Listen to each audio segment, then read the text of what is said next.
14 over here. Let's throw curls, curls, curls. What are the whys, right? What are the whys? Bears Hour Live.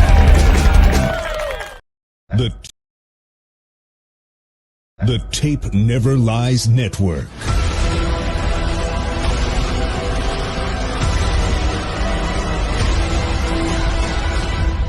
Starts now. The Tape Never Lies Network. Yeah, you look at the tape. So as a coach, your resume is the tape. Loses the football. Strip sack and Bears Hour Live. Give me some fucking Bears names. Hour Live. We go on live right after Bears games with your boys draft talk in the smartest man alive.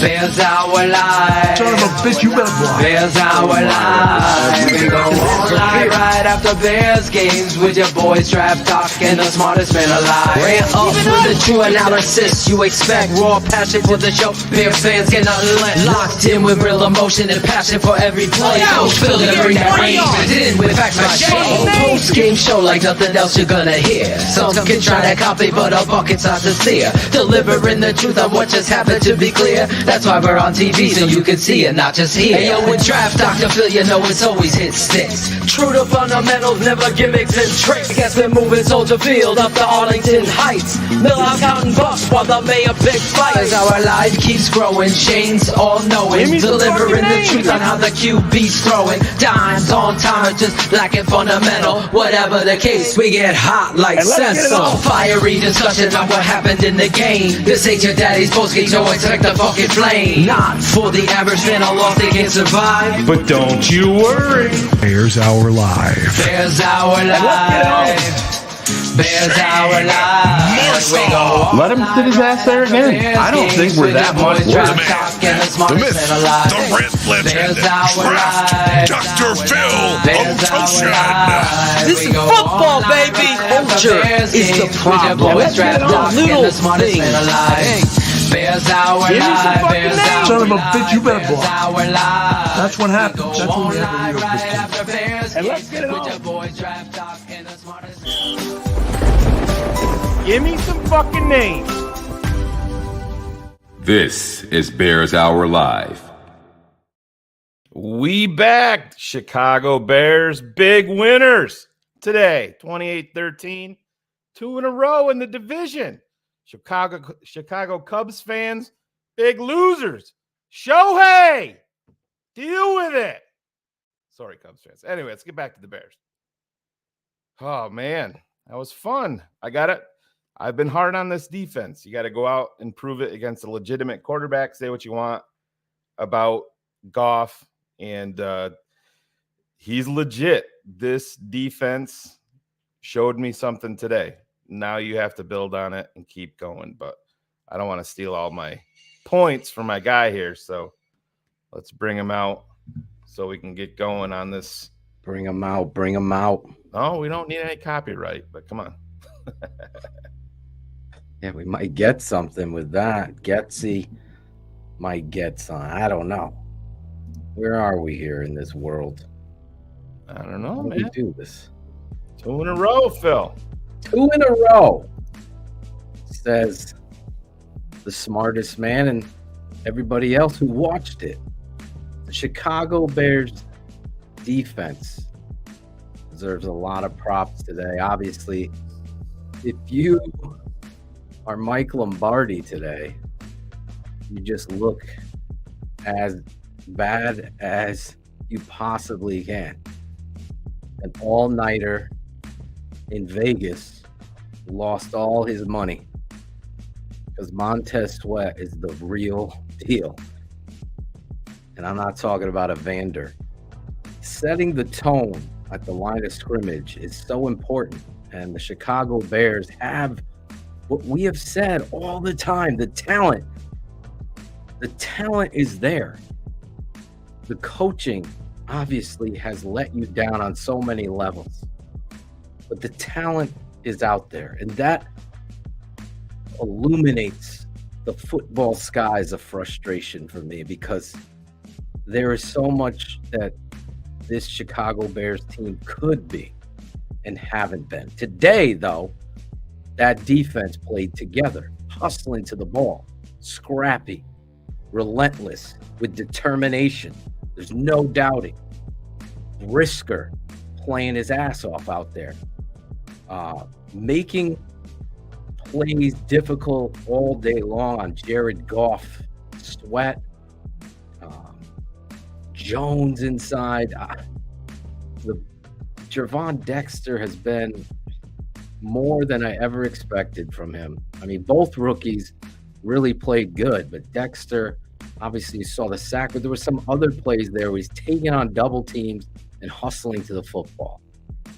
So I'll be the first one to say, as much as I didn't like Dexter, the choice, here he is growing before our eyes, and you got to give props to that. A lot of people, a lot of fans have been hard on Tremaine Edmonds, but I'll tell you right now, if you watch the tape, what Edmonds did out there was create bad throwing positions for the quarterback, and he put himself into place. Now, I didn't like him sliding to the ground at the end because you're a 4-win team. Run it back, try to score. But again, that's just me and my personality.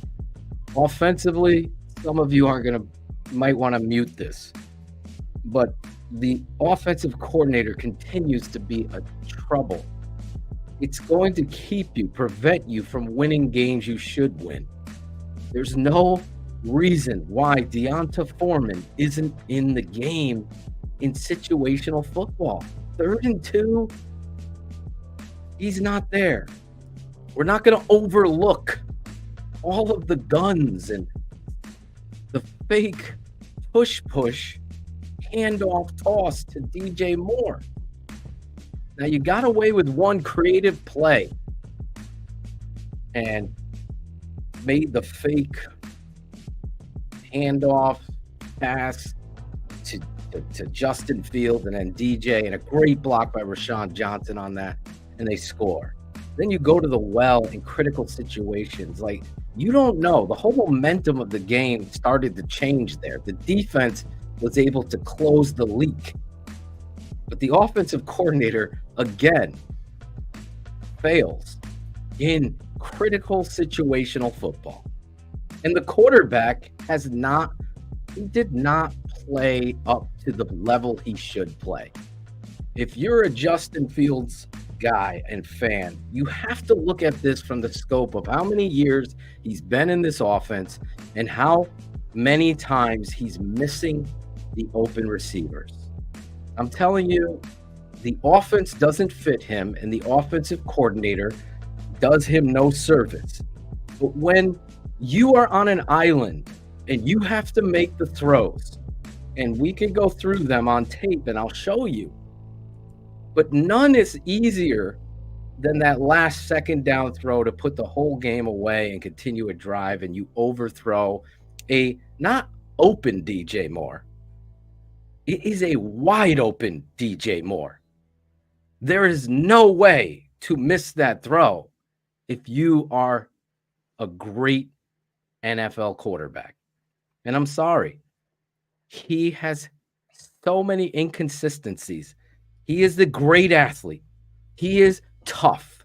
He is amazing on so many levels. But when the chips are on the line to get to a championship, you are going to have to hit the throw to Cole Kmet in the flat, wide open. You can't guess it, aim it. You just have to naturally release it and believe it. Same with the DJ Moore wide open. And the 2 throws to Mooney, he overthrows. These things have to be better. If you can't take criticism, you are playing the wrong game. Can it be better? This is year 4. That's the problem. The inconsistency, even in a win. And you only point out the negative. You only point out the negative. No, I don't. I point out the truth. That's the difference. That's the difference here. I don't pat someone on the back for trying. We save that for the little kids. This is the big boys table. You've been invited to sit down. You better have the fucking napkin in your fucking lap and watch your fucking manners. Don't think swag rules. It doesn't. Execution does. That's the difference. We have to get the executor here. Now, I will tell you, the number one problem is the coach and the OC. And the defense is playing great. So it just proves my point that this guy's a great defensive coordinator. I would never, and I know the whole Bears community is going to be divided here, but I would never move on with inconsistent flukes. 8-22. Finally, Shane wins back-to-back games and his second division win. Now, if you want to roll the dice on finalies, then so be it. This culture, to me, has enough talent that I would get a legitimate head coach in here that understands, and this is the point that I will make to define the difference between Eberflus and a real NFL head coach. It's 3rd and 2. You're up whatever it was, 10, whatever it is. It's 3rd and 2. You're inside the 15. I can't remember the score. You are a 4-win team at home with all the momentum. You come out and shotgun and throw the ball there. That ain't getting it done. That's not your football. That's not defining who you are as a head coach. You know what that is? It's stupidity.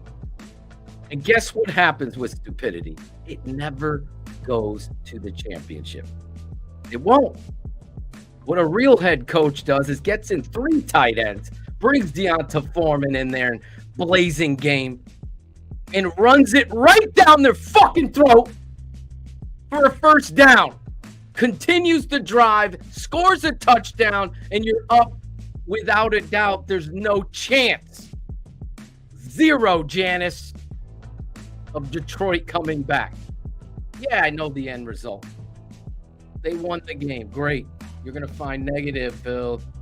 I'm just telling you, and I know if you're an honest person, and I think TTNL fans get it, and you're looking in the mirror, you still, and I have people in the league texting me, still nervous with 4 minutes to go in the game when you shouldn't be at all.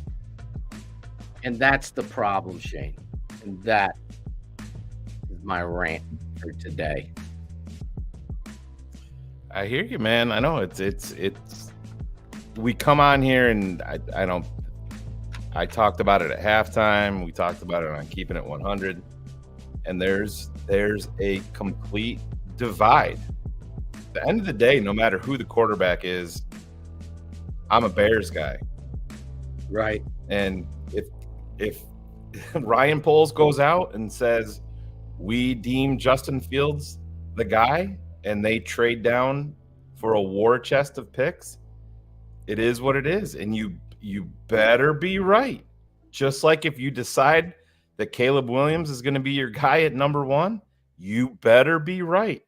Now is where you're earning your paycheck when you're Ryan Poles, when you're Ian Cunningham. Now, this is the big decision. And we're going to see.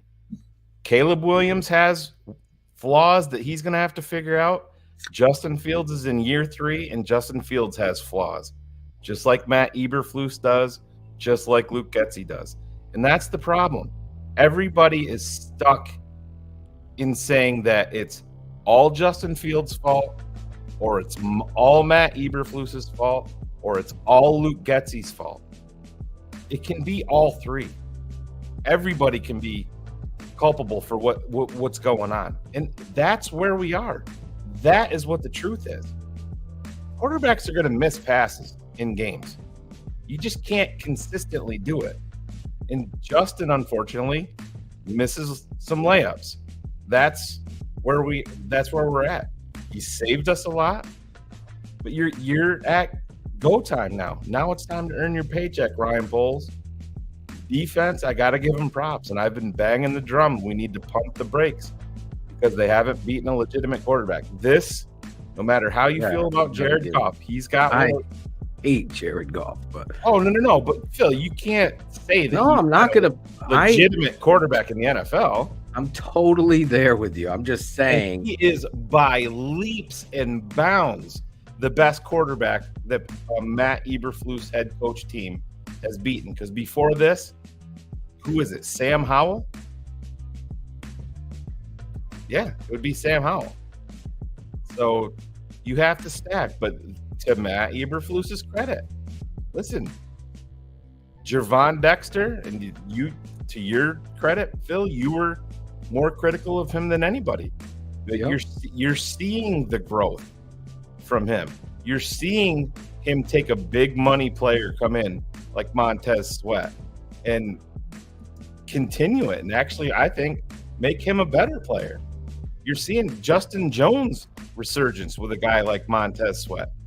To me, he's a classic third guy, but he's playing more here in Chicago because that's where we're at. But listen, you have to. The stuff, Shane, that bothers me. Like, well, Phil, what are you talking about? Right. There's no. Guess what? Justin Fields ain't Tom Brady. Tom Brady, if in that situation at 45 years old, is going to hit that throw, and that's the problem. That's the inconsistency has to be there. And you could take your Mac Jones stuff and listen. Aaron Rodgers coming to the Bears. Who the fuck knows who he would be? So it's where you go and situations that happen that define who quarterbacks are. At some point, they have to rise up and make the plays. Right, and just like with this, Javon, I'm sorry. I understand, yeah, the throwing hand can be an issue, but where we can't use it for an excuse is missing the layups, missing the wide open receivers has been an issue pre-injury. So that's been there. That's always been an issue with Justin coming out in the draft. If you go back and you watch TTNL coverage, if you go back and watch any other entity that puts out product like we do, where we're breaking things down, the number one thing with Justin was always if you could just get him a tick faster with his processing, you'd be where you want to be with him. That's still an issue. He can make fantastic plays, and then the next play is something at the complete opposite end of the spectrum. That's the consistency part that they're talking about. Rolling out on second down and then cutting back in when you can just live to fight another down and throw the ball out of bounds. That shouldn't be a problem in year 3. We saw that with Mitch in year 4. I don't know if that you can pound that into a guy's head as a head coach. I'm not sure if you ever change that. You end up reverting back to what is comfortable for you, what your norm is. And we'll see, man. It's go time for this organization, Phil. This is what you want. You win against your division, and now you have 4 games left, Shane.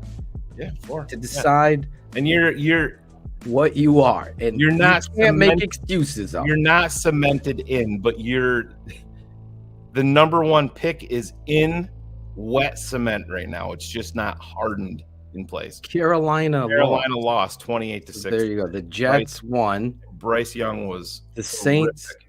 Saints won. Yeah, 28-6. Right. And listen, if I gun to my head, Jared Goff or Justin Fields, I take Justin Fields every time. Me too. But this is the reality of the manipulation. I'm just speaking the truth. The processing, as you're asking here, it's a Justin issue. It's a Justin issue. I can't make my quarterback process it. He has to go study, and know where everybody's going to be based on the coverage and the call. Those are the things. So, for example, here's an issue with Justin. Before the half, design boot roll. So you're going to sit in the pocket, spin. The left tackle's going to let the guy, the end, come inside. So he sets to give an easy run to the quarterback inside. Now Braxton, you all remember this play? Now Justin spins outside. So now it's going to be a flood concept. And you got a big, deep over flag. And then you got another flag by Mooney underneath it with an in cut by Komet. So you got 3 levels. Your job on the spin is to decide that safety's there. He's on a trapped island. Boom! Right when you see that safety, it's a throw to Mooney. Boom! You just grip it and rip it there. Justin hesitates. And then throws, and then what happens? That safety's able to get back, recover, and bats the ball down. The next play, Justin takes a sack. 4th down and 15, for whatever fucking reason, Hutchinson jumps off sides. I believe, Shane, they're just trying to get him to jump. Justin then makes the smart decision. Caesar and man, dime ball. And how many times have we seen that with the Bears, Phil, when they actually do get a free play? Aaron Rodgers has been the master of this. Yes. But how many times have we seen it and they throw a check down? I'm losing my 100. That was a great throw by Justin. That's what you want to see.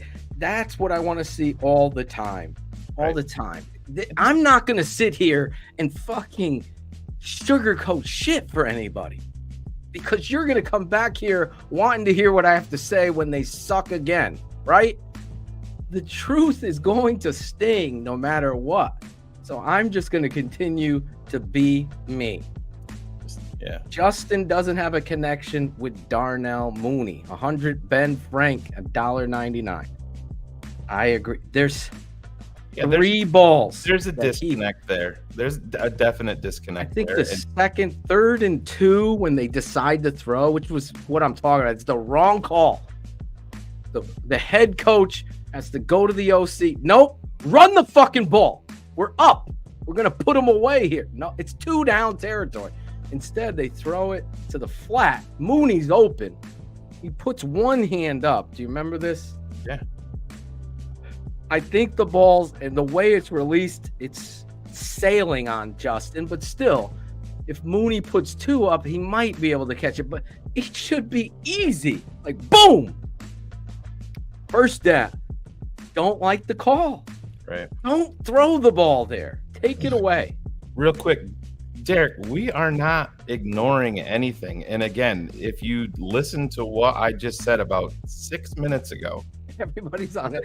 Phil's too critical of Justin. You're not process critical enough. With Like, Justin where Fields was an issue from college days.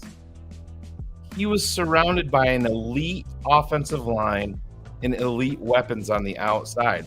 So him holding the ball, he could get away with that because he had guys that were 1st-round draft picks that he was throwing to. Number 1, number 2, number 3, and number 4. And he had they all went in the offensive linemen that went in the 1st round and 2nd round. So the processing did not change for Justin with the footwork change. That is a myth. That is not true. It's been he has always since college. I said this to our patrons during the halftime show. As a coach, I got to tell you, the way to fix Justin is not fix Justin, is to embrace who he is and build your offense around him. What does he do? He runs well, beyond well. He's a threat to any defense. So you're going to run action with him. Everything is going to be attacking edges and then action in the middle of the field. So now he's a see it, throw it passer. You're trying to make him an anticipatory passer. Talked about it on the live feed today, Phil. Who? Stink. What's his name? The former Brock. Oh, yes. That's his nickname, Stink. Schlereth, yes. He talked about it today. Schlereth. See it, throw it guy. And that's.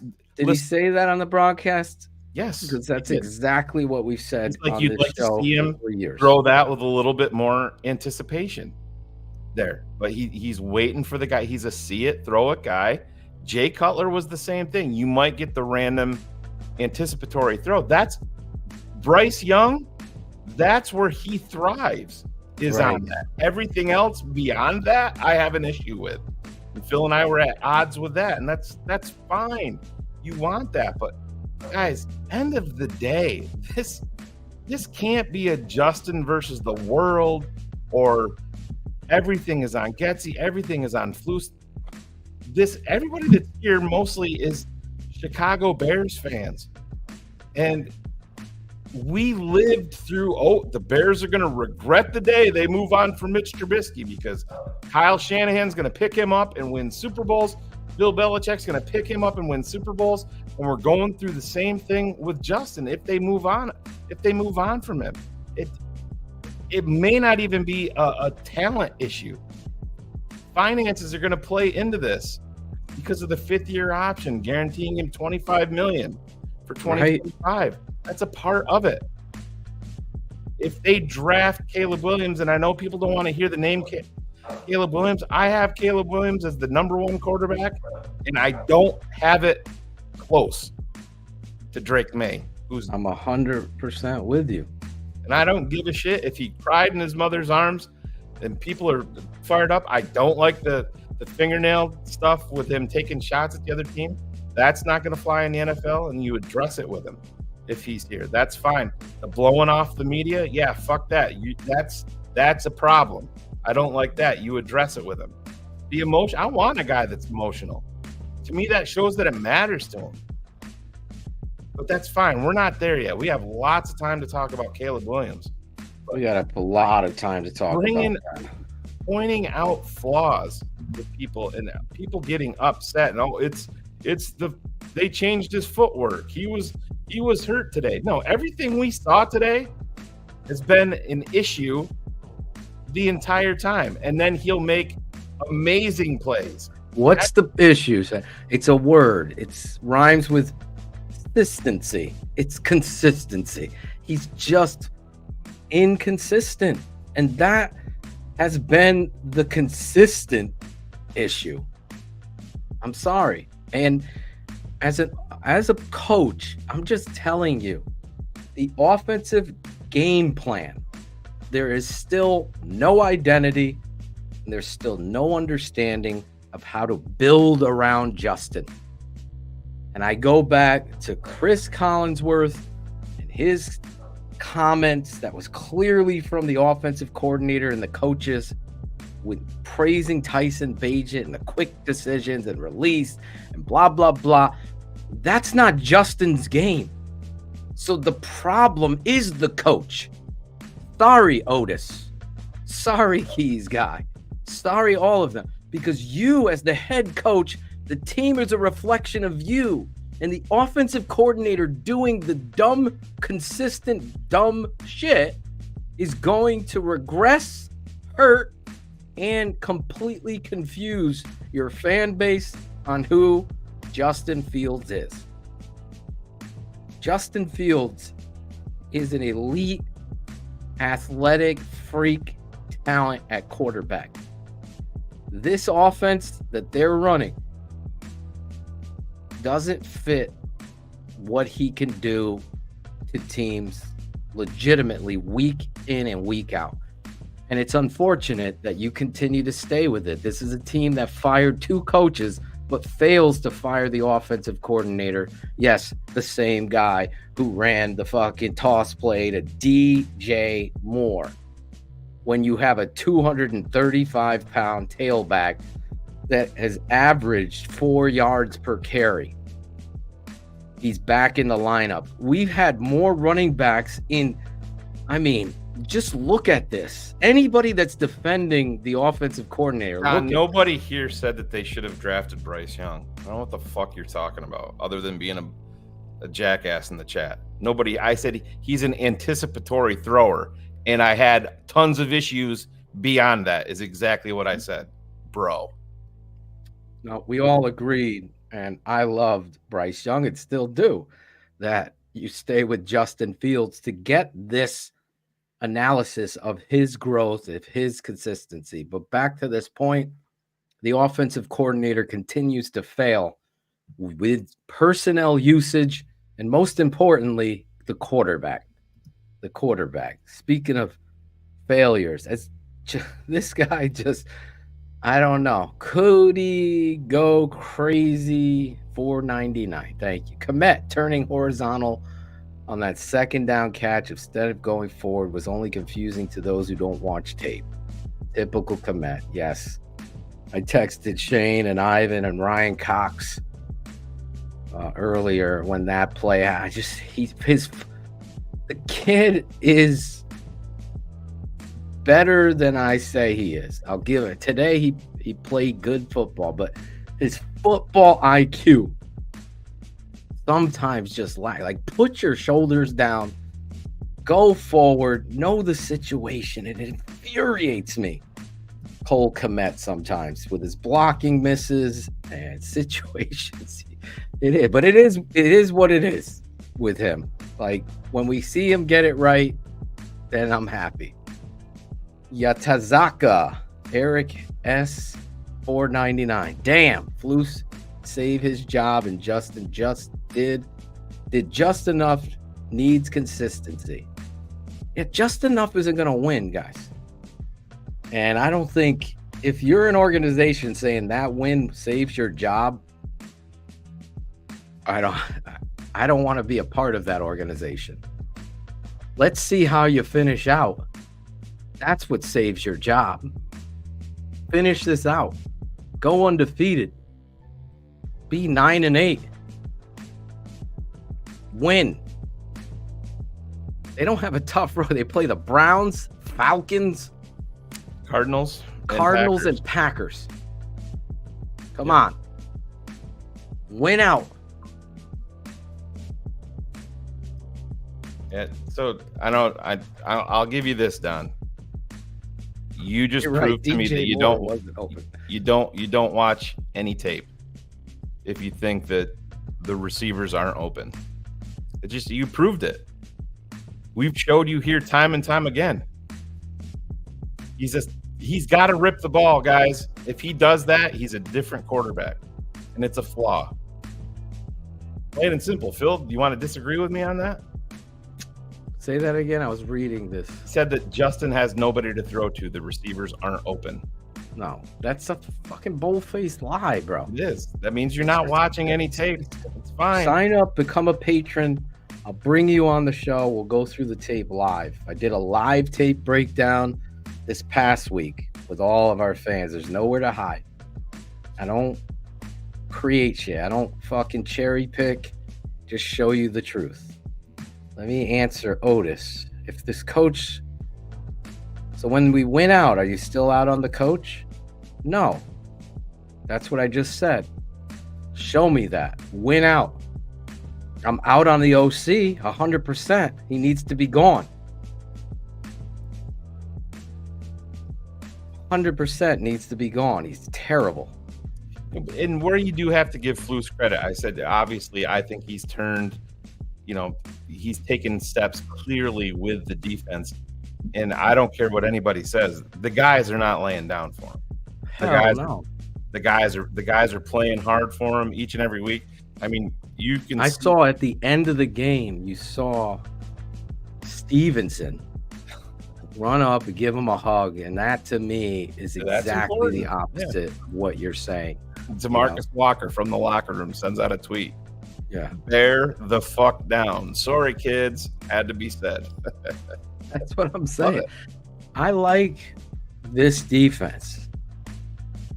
I think Eberflus, not being a head coach on any level, is doing his quarterback a huge disservice, and the football team staying with Luke Getsy. He is not the one. He is not the one. E-Will 48, 999. Thank you, E-Will. The scary things about this win and their schedule looking forward is they can win 3 out of the next 4, which means they will keep Eberflus. I can see the press conference now, shaking my head. Listen, if they win out, If they the win only out, way- he's not going anywhere. that's the only way you keep him. If they go 3-4, he's gone.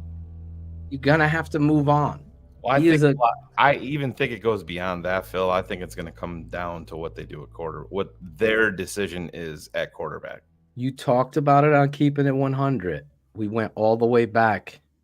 If you didn't see Keeping It 100, you want to go check that out. This week we got the great Matt Waldman to come on with us this week. Lots of quarterback talk on that one. Lots of quarterback talk and what he thinks about Justin Fields and the draft and the Bears and what they should do and running back.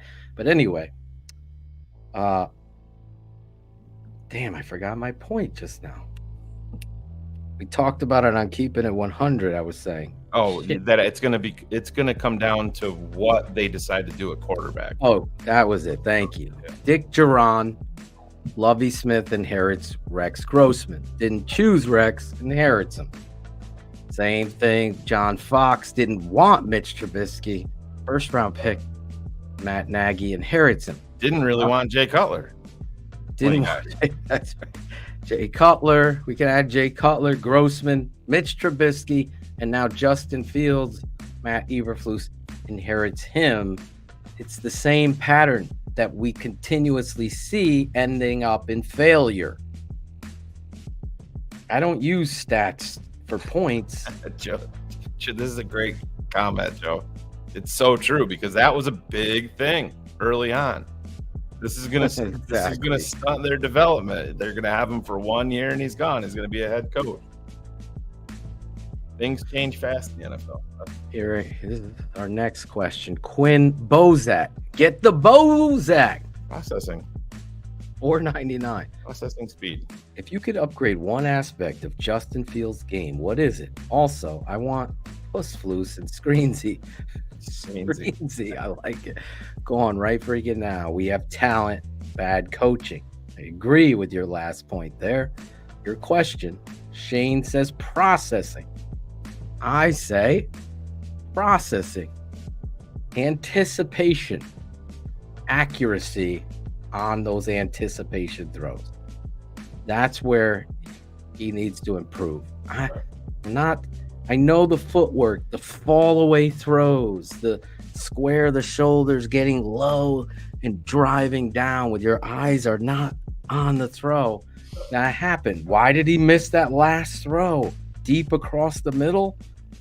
Because he drove on the ball and he ducked his head. So now the ball trails and flies out. And I'll show you it. Watch where his foot is. That's the game. That's like the slam dunk to win the game, and it bricks off the front end of the rim. You got to hit that. Can't miss that. Yeah.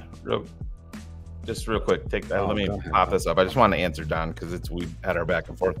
Yeah, Don, I've been on this multiple times. I've talked about it. I don't know, maybe 20 times. To me, the quarterback debate for me is Justin Fields or Caleb Williams. Beyond that, I'm not in. Though one of those two will be my quarterback next year.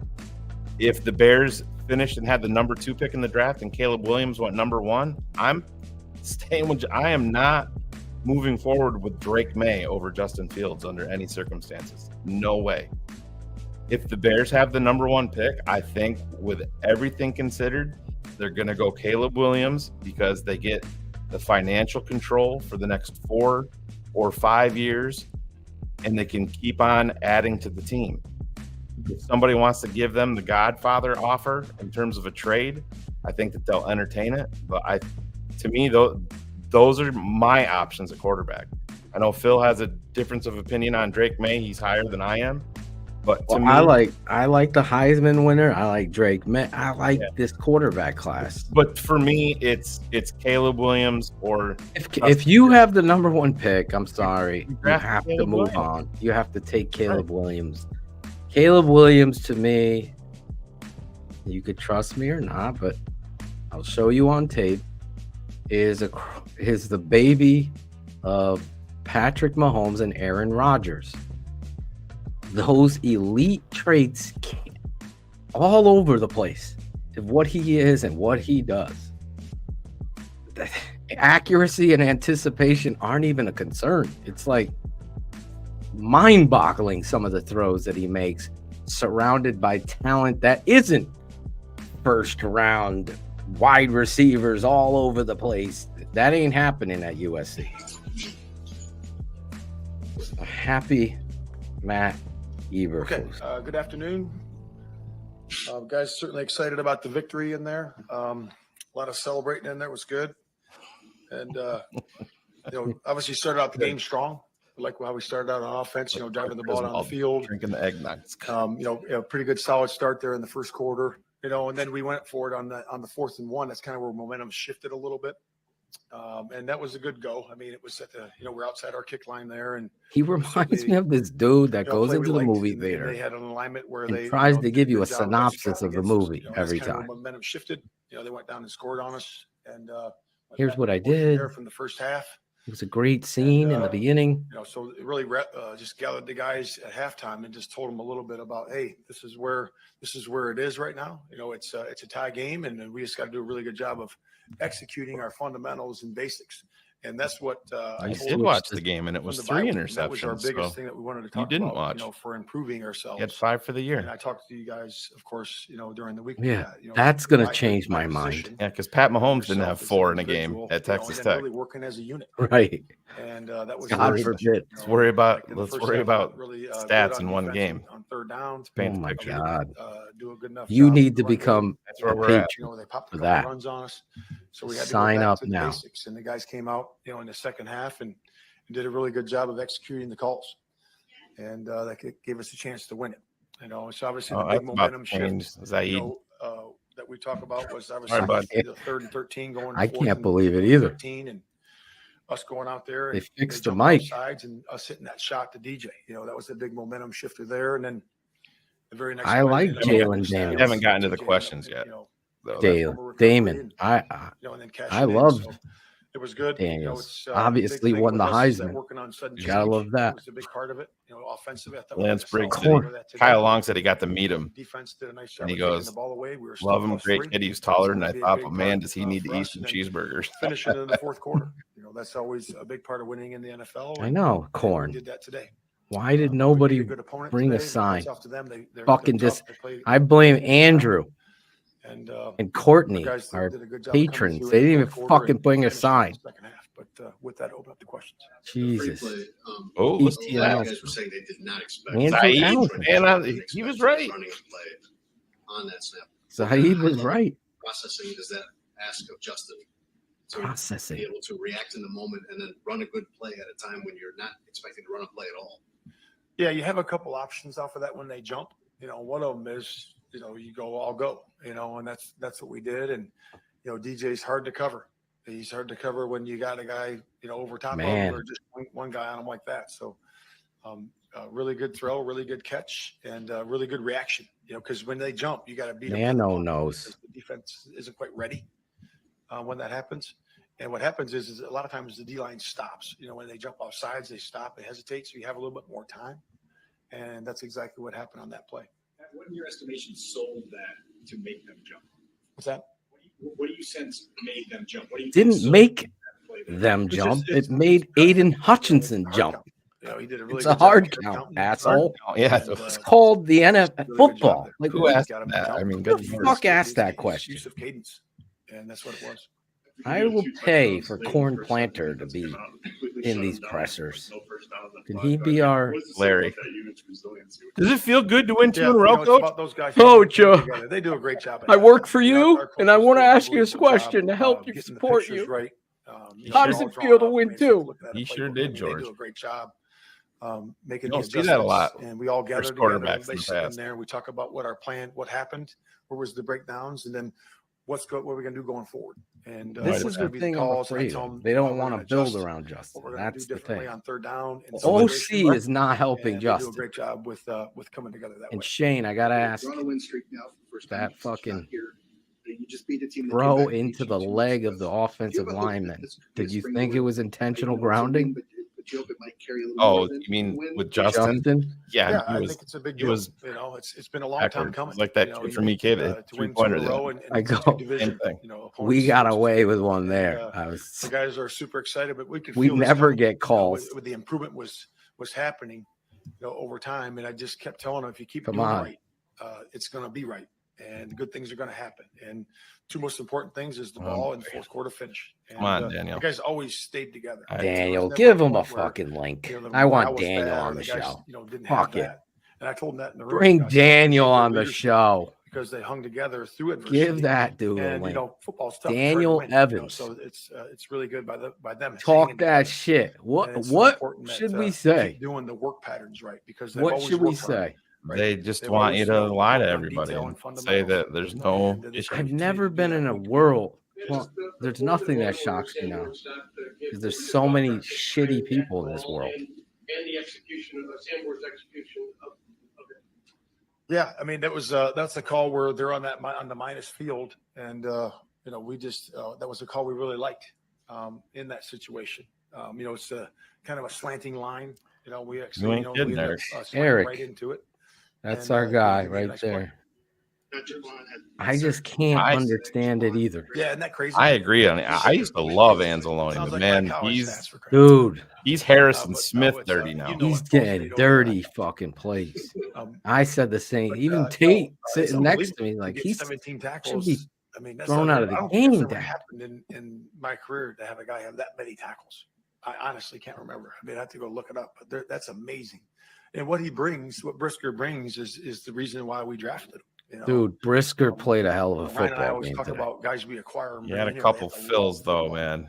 Because Drove what me does that fucking do? crazy. Loving Where- football, it Fills? brings a passion and No. a juice to everybody else. If we get No, enough where he guys was like supposed to that, be in his which we have a lane bunch and of he guys the No, like one I know what you got a were hand on him and he tangibly just was see like, that on "Fuck the it, I'm field. done." You can feel that There goes energy, Gibbs right? for And 36. that's what he is. That was on. We That always was gotta on keep bringing Brisker. guys like that in here. Oh, I They're doing a know. great job of Dude, and Ryan and his crew are if definitely Gibson man, that's Gibbs amazing. catches that ball, Yeah, he's just a house call. Yep.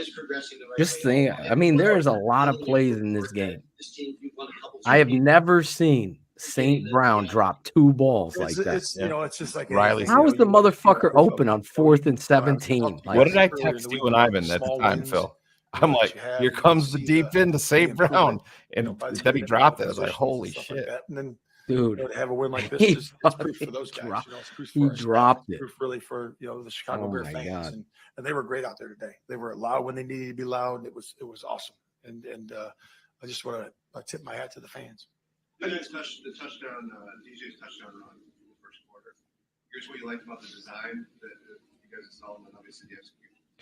Yeah, that was a cool play, wasn't it? That was I like that. That was good because you got your two best players right there. You know, guys that really are you know what the defense is really worried about. You know, and you got one going this way and one going that way, so they draw attention.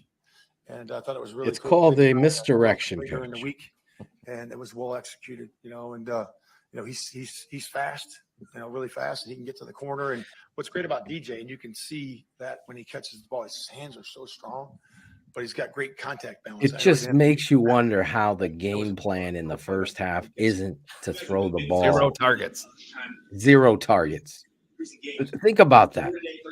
Think about what Eric Clemens said.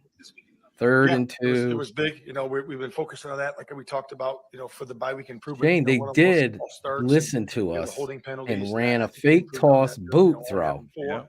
I was and impressed. You know, we always They're bring it to taking a baby man's attention. steps. You know, when you do that, you know, and we have Because you know, every things that we time they're do, under center, you know, they afterward, run if you get a toss. false start, you're doing this, you're doing that. You know, it's important Every to the time. guys. And we pointed was out to them, insane. show at the team meeting, and the guys want to do right.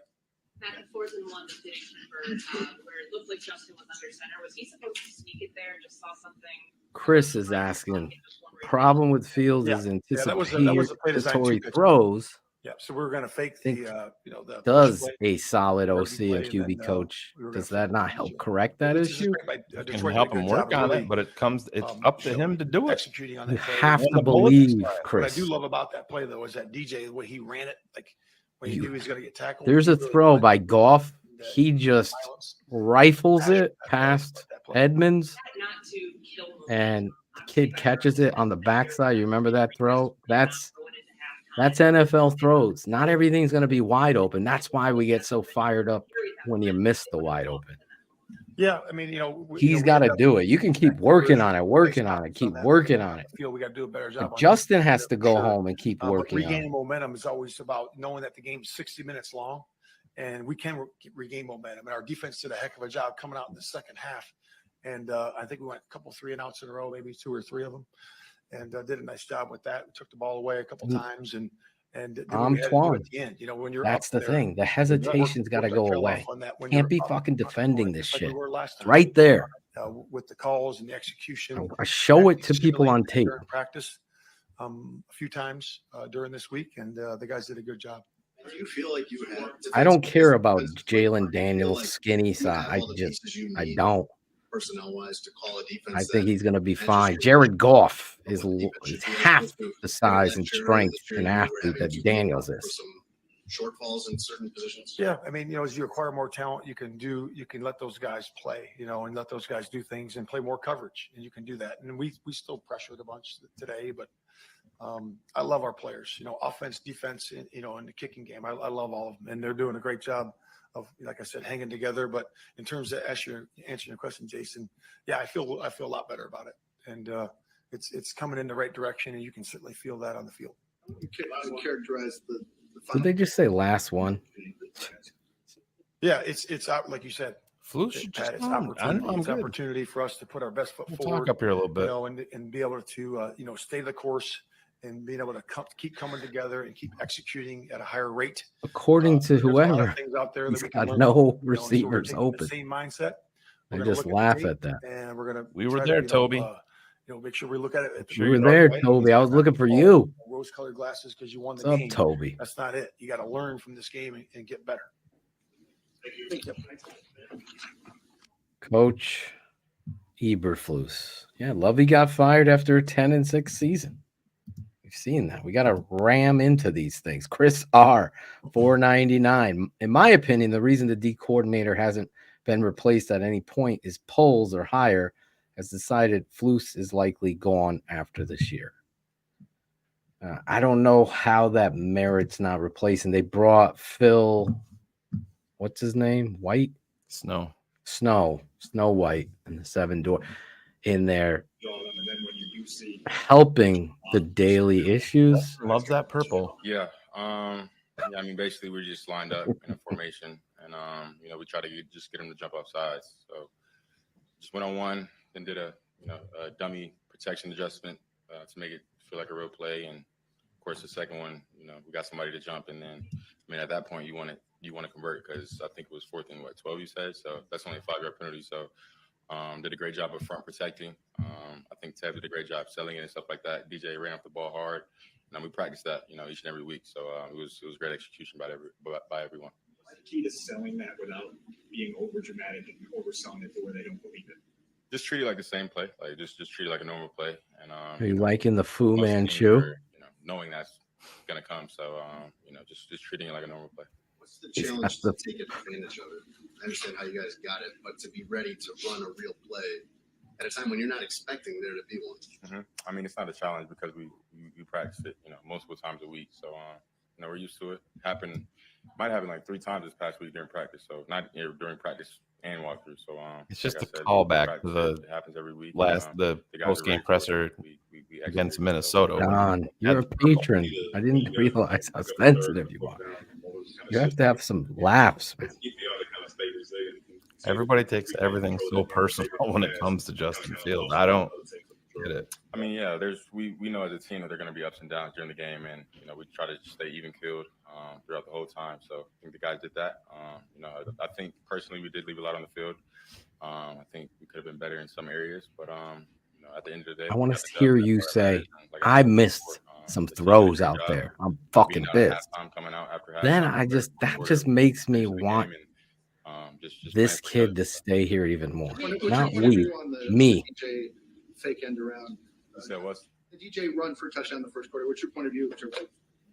Yeah, I mean, what'd you see? I was tired of that play. I'm so glad Luke called that play, but I mean, yeah, my job is just to fake the end around, and maybe they think we got a trick play or something coming up, but great blocking. I think DJ just walked in pretty much untouched. So great play calling, great blocking up front. You ever had the seller run pick before? Is not. Yeah, we did it a few times last year. I know we did it against Dallas, and then maybe another game. But yeah, we did it last year.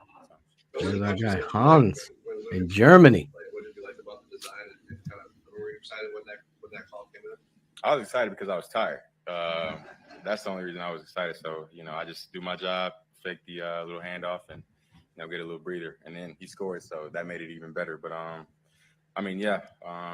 just treat it like a regular play, and just do my job. It could be a big play, it could be not. So my biggest thing is just going out on that play and doing your job, and everybody did their job and turned out successful. So.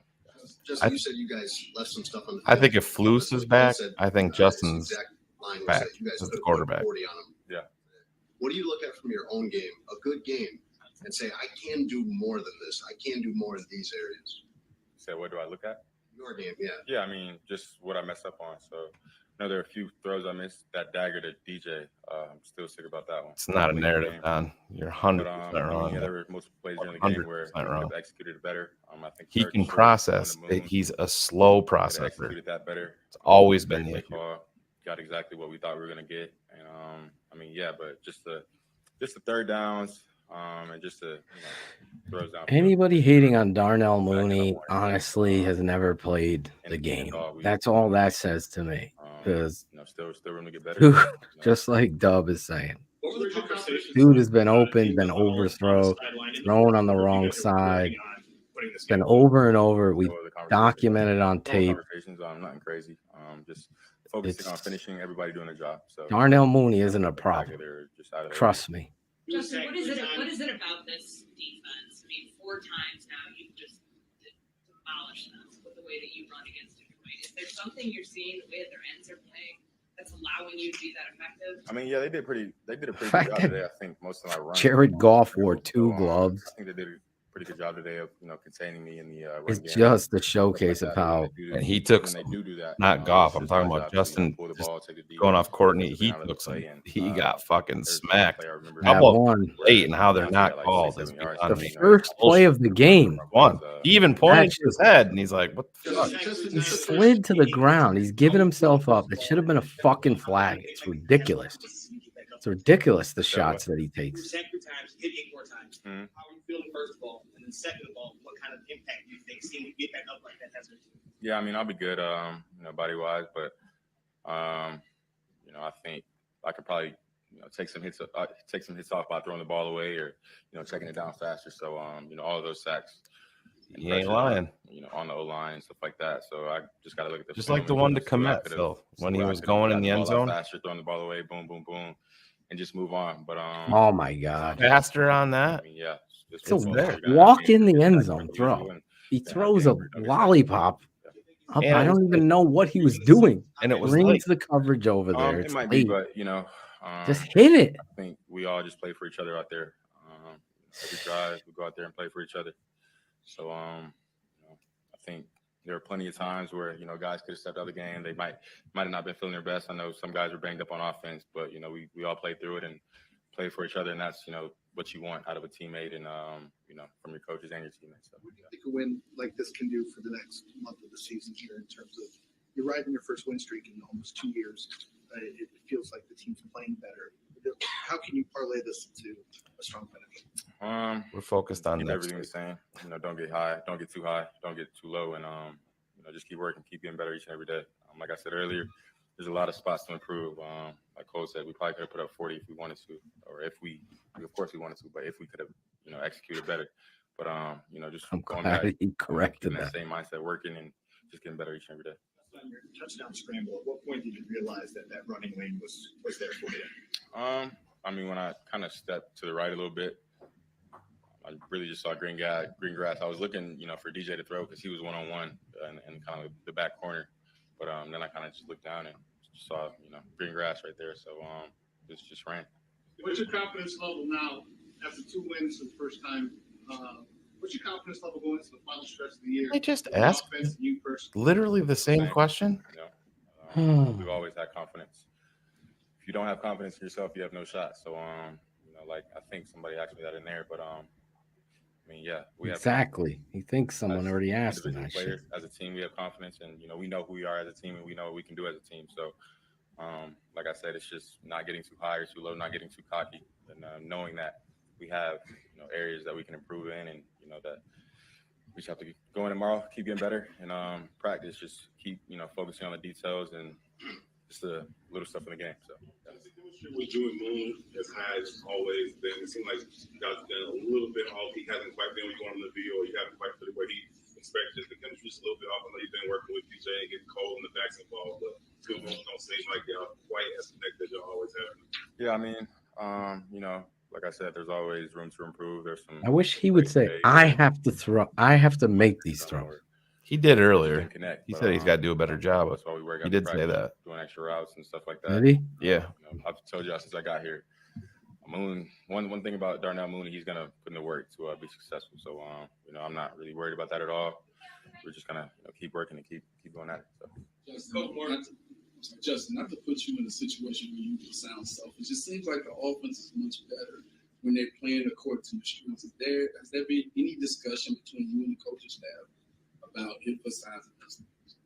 Emphasizing just playing according to your strengths. Like I noticed, like offensively, we got to run a lot of RPOs, a lot of play actions. It seems like you're at your best, but it seems like when you're in the pocket, there's not a lot of movement. It seems like there's a lot of stagnant situations taking place. I mean, yeah, I don't know. Knows what I do He was best. on the right track with this question. For a couple of years now, so he knows what really everybody does best. So. This is a good question. I'm going to start. Connor. Game plan in terms of our opponent. Ignacio. And also you have to think of what everybody else does well on the offensive side of the ball. Put it there so we don't forget it. Call the plays that we need to call to win games. Got you, Connor. I'm trying to catch up on all of these questions and not just do all of the usually it's like brown or yellow. super chat questions. His last one was the first Minnesota game, the game he got hurt. Difference does the field condition make? Because from up top, it looks much better than it usually does. Yeah, I mean, funny you say that because when I stepped right on the field, I mean, I noticed how Who are the Bills playing today? whoever's keeping up with the field is definitely doing a great job of, handling What's the that? grass. And Who do the Bills play today? Not 100% positive. He's giving us scores. Bills up 14. I'm one of the guys that likes turf because you know what you're gonna get. You know what turf's gonna get you. But I mean the field was pretty good out there today. Chiefs. Who said something along the lines of these last couple weeks, especially these last 2 wins? Does that matter to us? No. What does that show you guys about kind of the buy-in, the momentum that you're carrying over from the Minnesota game, and what you can do to finish out the season? This is good news, Don. I missed it. But I'll be better. That's on me. Talking about the last couple weeks, that like the wins are proof that it's working. It's showing you guys that in the locker room that you might set. Is this the biggest win for the Bears under Eberflus? Yep, by far. There you go. Yep. Whether you get more wins or whether whatever the record ends up being, what can you build on? I mean, yeah. So it basically just shows us the formula of winning. So takeaways. I was looking for it, Brad. 100%. Glad he's doing that.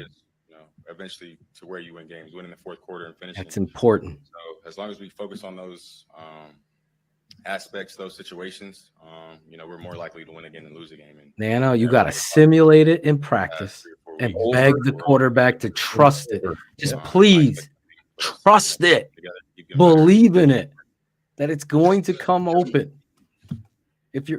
When you're playing man, this is easy shit. You get man to man. Justin loves that because it's easy.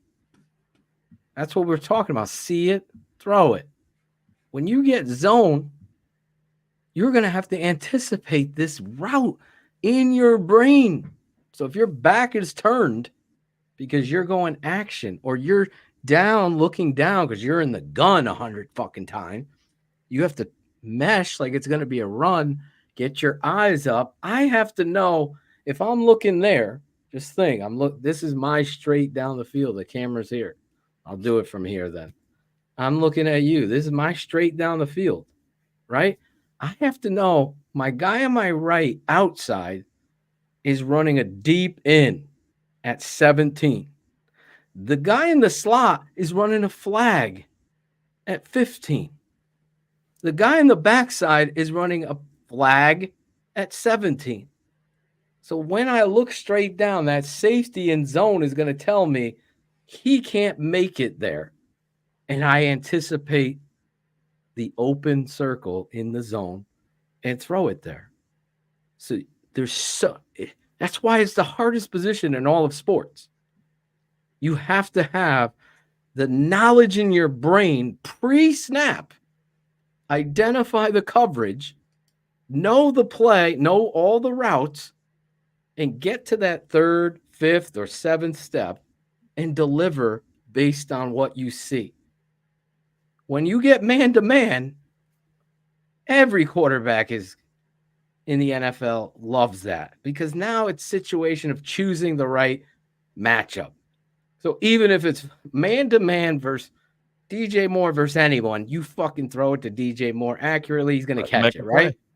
Right. Now the problem for Fields is zoning up against them. Okay, now they're zoned. Who do I throw to? You got to find it. You got to look one way. And now I know Cole Kmet is wide open because that safety jumped across because I was looking that way. It's all a part of this process, and you have to go over it and over it and over it and beg your scout team to play like their fucking lives matter, to give that quarterback the simulated look. Do I know that that's going on there? I don't. But I know that I would make that shit happen. It would be over and over. I wouldn't even worry about man coverage. He could do that in his fucking sleep. It's the zone concepts thrown at him, and now you got to deal with the pass rush. Once you take your head down, you missed some shit. And we've seen it. He's missed it. Just real quick, Phil, before we put Ethan up there, I think this is important because I've had a lot of people reach out. DDPA, see your film breakdown on YouTube. Am I missing it somewhere else now? Van, actually, yes, you are. Head over to thetapeneverlies.com, sign up, become a patron, and you will have access to all that. Or to make it easier, if I remove your comment right there, you can scan that little QR code down there in the left-hand side with your device, and it'll take you right there where you can sign up, become a TTNL patron. It's $7 a month, and I think you'll be happy because it's not just those there. We have a lot of content, and it's only going to ramp up in the off season. That's for sure. Especially with the NFL draft. I saw my boy Chris Harold. Shout out to him over here. All of the college coaches tape breaking down a lot of these prospects, offensive linemen, the quarterbacks, obviously the receivers. So you're going to be looking at several positions that the Chicago Bears could be attacking based on how this season ends, and we will break it all down. I also did something different this week just to piggyback off this. I took what I normally do and make a video and upload it. This week, I took the video that I normally do because there's steps to doing it that I have done for years, and I went live with the patrons to show them as I broke it down live and illustrated it, what was going on and what was transpiring, and was able to answer some of their questions in the process. So it was something I'd never done. I had the music going. It was a lot of fun. So I might do that again this week and make that a live show for our patrons on our network. Okay. So Ethan Krauts. There's no R unless it's that famous silent R we all hate. The old silent R. If they win out, no matter how ugly, are you still keeping Fields? This coaching staff will be all new. If they win out, I think the coaching staff is here, and I think Justin Fields is here. I think the way that I think if they win out, that's going to happen too. Yeah, and then Unfortunately, I don't believe in Eberflus, even after this win. Listen, I'm not afraid to keep my truth transparent. A lot of these flip-floppers won't, but I promise you, Shane and I don't think Eberflus is the answer. Loved what I saw today. I'm critical of him continuously keeping this OC. The big thing is, like I said, if you bring this coaching staff back, let's just say they went out and it's Flus is back, Justin is back, you mortgage the number 1 pick to the highest bidder. You are going to, if you think you got a lot for what you got in return last year is going to pale in comparison to what you're going to get this year. It's just a fact. And you may have the ability, if New England is at number 2, you may have the ability to listen. You were going to get a second first-round draft pick to move down 1 spot last year. That was a done deal. And then Houston balked and they made the deal. So there's lots of pathways that they can go with this. And it's going to be interesting. Now Ryan Poles got to earn your money. Super chat. We're going into the super chats. You want your question, your whatever, your comment, jump on there, throw it in there, get right to it right now. Shane and Phil, how much of Fields' non-development do you put on the horrific coaches, teachers he's had to deal with since being drafted? Love you guys, by the way. Keep up the great work. 100. Thank you, HL Priest. 100% on the coaches. Yeah, it is. And you have to, there's an accountability in there with the player, Phil. These guys aren't with the coaches all offseason. We've seen how many of these guys, they go to the quarterback gurus, they do all of that. They do all of that. And it's mostly the coaches, but there's accountability with Ryan Poles, Ian Cunningham, George McCaskey, Matt Eberflus, Justin Fields, Luke Getsy, all of these guys. Mostly, I think the biggest issue is with the head coaches. I think you're 100% right there. I said 100%, but it's thinking he's asking it a different way. But to Shane's credit, got me back on that track, like the Tyco cars and those electric tracks you'd get on Christmas. People have to realize, guys, this may not just come down. And you can say that you don't want to believe in this. Finances are going to be in play here when you can have a cost control quarterback for the next 4 to 5 years. With the chance of him being elite in that process. Exactly. And it doesn't matter that you can't be the miss of CJ Stroud, right? You can't be the miss of Patrick Mahomes again. You're going to have to ask that question, as Shane is saying. The 5th year is going to be coming up. Are you willing to pay $253 million to Justin Fields, guaranteed? Well, with the that's what you're gonna, or it could be $283 million. With the that fifth-year option, you have to pick. I believe it's May 4th, 2020. So it's literally right after the draft, and that's guaranteeing his salary for year 5, which he's going into year 4 next year. But you would be guaranteeing him $25 million for 2025. Right. So you're technically buying time, but that's fine. You're the never. Are you going to have the number 1 pick? Is there exactly? Right. Is there going to be a quarterback? It's all going to come down if they believe in Caleb Williams? Do they believe in Drake May? Do they believe in the kid from LSU? Do they believe in somebody else? When I say that I'm choosing between Caleb and Justin, that's the way that I have them broke down. That's the way that I am. I'm not drafting Drake May. I know Coach Otoshin Sr. He didn't get to watch the game today. He has, as Shane can attest, I know we haven't had him on, but we should. Coming soon. He has been a Daniels fan all season long. Philip, I'm telling you, this Daniels from LSU. So that's the funny part about it is he's this in 8 days. Daniels will be 25. Is going to be the same age as Justin Fields. 25, right? Or 24. And you can say that it doesn't matter, but by the time you get into the second contracts, listen, everything is taken into consideration. Then you go to the opposite end of the spectrum. JJ McCarthy's 20 for Michigan. I think he's going to come out, McCarthy. I think coaches in the league, maybe. Oh, Kerry Franklin. He's another guy. Love Kerry. and I love Otis and Keys guys, but these guys have been the rainbows and sunshines of TTNL. I'm going to make you guys T-shirts, so when we do come out to Chicago for the draft, I'm giving you them. 2 wins in a row, says Carey. This team plays all out for these coaching. The players play with so much heart. I would 100 stick with this team as is. All right, that's actually Carey's opinion there.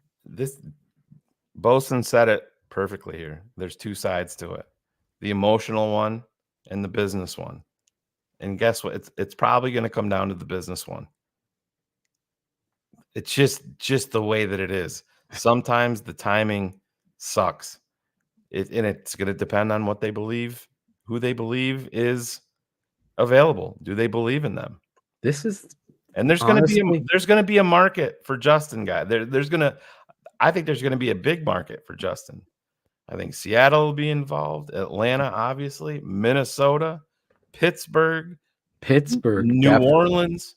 I got a call. I'm telling you, Pittsburgh is really will be involved in Justin Fields. Just letting everybody know that. Listen, this is the most excited this morning. I felt like shit, to be honest. I went into a mindset of saying whatever fucking happens, happens. There was no excitement, no nervousness that I normally get for this team. It was just how Shane is looking right now.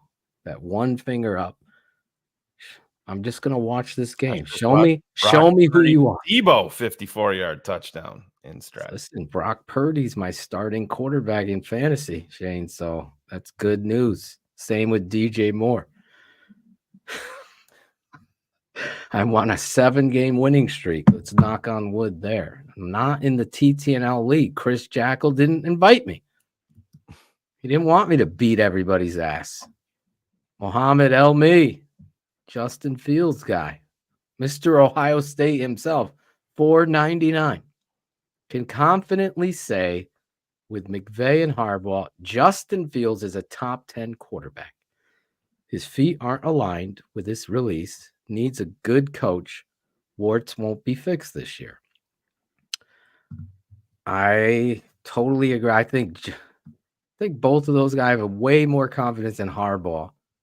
I think Harbaugh is the penicillin to this fucking team, without a doubt. He's going to give you the answer at quarterback the day you hire him. He's going to come in and say, I don't want to work with a rookie. I can unlock Justin. So that's it. Or I love Caleb. I love Drake May. Or I want J.J. McCarthy in a trade down if he's available. Whatever it is, he's going to give you the answer day one at quarterback. If Kevin Warren, and I have heard different, that Kevin Warren and Jim Harbaugh are fine than whatever the Athletic released. I am on this boat with Shane, who said it to me as well. If Kevin Warren's personal vendetta, if it was, and you're avoiding Jim Harbaugh, that's the same small town thinking of George McCaskey hiring Ernie Accorsi and Bill Polian and avoiding guys like Bruce Arians and actual head coaching candidates. We know there is zero.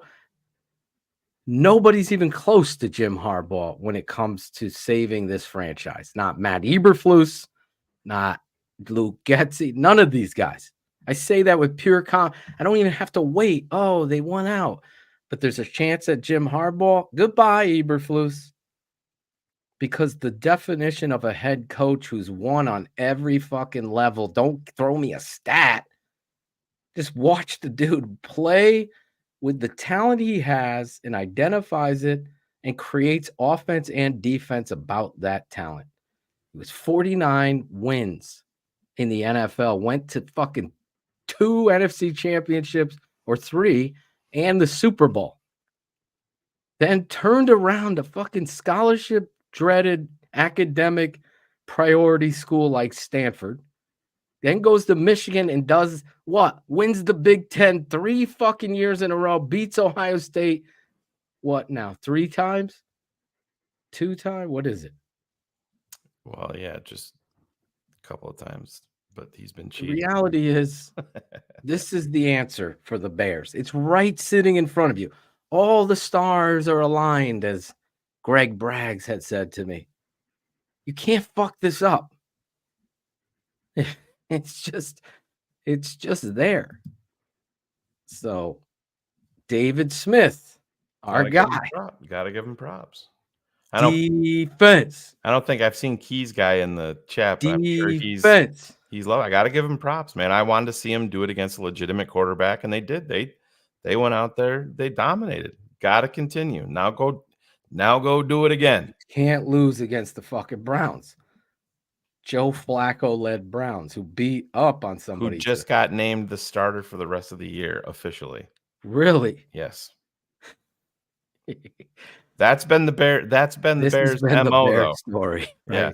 We go out. Oh, we're gonna go there. We're gonna eat Joe Flacco up, and then the Bears don't touch him, and he throws 4 touchdowns. But 332 yards, 4 touchdowns, and we're all looking around. Yeah. But remember what we did against Detroit? No. That's the thing. Win out. Deion's still, even if they won out and you had a chance, I'm taking Harbaugh. Deion Lindsay. Thank you. $1.99. Justin Fields and the OC do not match together. I agree. Think about that fucking run where Justin gets his fucking head and brain taken out. I thought he was done. Me too. He's laying on the ground. Like, what are you calling there? Kaminsky smashed him twice today. Kaminsky laid on him. Yeah. And I couldn't believe there wasn't a flag. Yeah. Especially what did Dexter? Who did we play last week? Minnesota, and Dexter got a flag for that. Yeah, it was 2 weeks. Oh my ago. God, 2 weeks ago. But yeah, cigar connoisseur. He must be having some wacky tobacco in his cigar. Yeah, I don't know. I just think that people are looking at the fingernails and the crying with his mom, and am I going to paint him Ryan Leaf? I don't know. I've never sat down with a kid. Ryan Leaf has a lot of drug problems, emotional problems. He was in prison. He was in prison. Still found a job on the NFL Network. It's hilarious. Well, he's cleaned up and done all that. I mean, second chances for anybody. But I think probably I am not a generational talent guy. I think that term gets thrown around way too much. He's extremely talented, and that's fine. But people are, like always, on one end of the spectrum with he's generational, and then the people that are against Caleb Williams is, he's a diva. He gives me Ryan Leaf vibes, and we're gonna see that shows you how critical it is when it might not even come down to tape a lot of times with people. Who's the man? What is he like when you're sitting down with him? Does the game matter to him? Does he need it? Can he live without it? That's all a part of this process. And unfortunately, we're not going to know here. We're not going to have the ability to sit down with Caleb. I would love to sit down with him for an hour or two, because I feel like I could tell a lot just from a interaction with him like that. Ryan Poles can't get into the thing of forcing the issue, forcing himself to love Caleb Williams or Drake May or Jaden Daniels, any of these guys. You have to know it without a shadow of a doubt. TTNL Patreon has been the best 23 cents a day my wife lets me spend. This great line by Rich Gordon. I had to put that up. That's a t-shirt, right? Mo says, my biggest fear is we draft Caleb, he flops, Justin succeeds, or we keep Justin and Caleb succeeds. I pray whatever we do is right. And that's the game, man. Football, man. You think the fucking Jets wish they took Dan Marino instead of Ken O'Brien? Yeah. They were worried about Dan Marino. He's a partier. Oh, does that sound similar to Caleb? Like, you gotta go on the tape, man. Wayne Bender, $5. Thanks, man. I don't get all the CW hate. to be honest, the dude can play. He could possibly elevate the passing game to new heights, in my opinion. Dude, Wayne, honestly, don't look at the final scores or 3 interceptions against Notre Dame. Look at the fucking arm anticipation, ball accuracy. There Jerry Rice's kid declared for the draft. He probably won't even get drafted. Maybe. Yeah, he'll get late. drafted, but that's the thing, Phil. If you watch, Come on, I was diving into some Caleb tape the other night, and it's just he does not have the talent. And when you look at the all 22 of Justin versus watching Caleb in college, and Adam Hogue spoke on this too, you don't see the guys coming open. And now, does that happen every time with Justin? No, but I can show you multiple times every single game where Justin has a guy, sees him, and doesn't rip the football. It happened today with Cole Kmet at the goal line. It happened with Foreman in Delay the flat. route in the flat. Yeah, it happened with Foreman in the flat where he took this fucking sack. Yeah. He just has to stand there at 7-step and throw it to the check down. Mr. Inglewood, $5. Can you unpack Roquan's comments about JF1? What's the difference in his game and Lamar? Listen, good for Roquan. You got paid. I think Roquan is still pissed that the Bears traded him. I don't think he thought he was going to get traded. I think he thought he had the Bears over a barrel and they would never deal him. And they did. Roquan Smith sure is talking an awful lot about the Bears. And yes, I understand he was asked the question, but you can also dismiss the question and not answer it. But I don't give two shits what Roquan thinks. I didn't even see this question. He just said he needs more talent around him. Is essentially the crux of it. And that's great. Fine. Thanks, Roquan. Guess what? Breaking news. I still make the deal with Roquan to Baltimore. Oh my God. Still do it. It was a smart move. He wasn't a transcendent talent, an off the ball linebacker should be. I know he makes a lot of tackles, but guess who leads the league in tackles? Our guy, our new middle linebacker does. So there seems to be a semblance of gathering statistics in this. He's not. It's Edwards has more than. Yeah, Edwards, our linebacker. You said the new middle linebacker. He's the will. Well, whatever. Let's go. Do you need me to explain what? You need me to explain what the positions are? Nickel fucking 80 times. I tell you. You want people to sign up for Patreon? I don't even know. 94% of the time. He's a middle linebacker. Brandon Norris, $9.99. Thank you, Brandon. No doubt Justin needs to improve. There's always going to be bad throws, but he's a big reason why we won today. He consistently makes big plays, but he also holds the ball too long, and you need a middle ground. That's what we're saying. It's just not consistent. And I'll tell you what, guys, there's one consistent thing in the history of the NFL, except one outlier that everyone goes to, and that's Trent Dilfer, right? Everybody who wins a Super Bowl has consistent big-time performances from their quarterback down the stretch. There's no missed opportunities. There's no leading the league in fourth quarter turnovers or 2-minute fumbles and interceptions. There's no that drama doesn't even bring itself to light.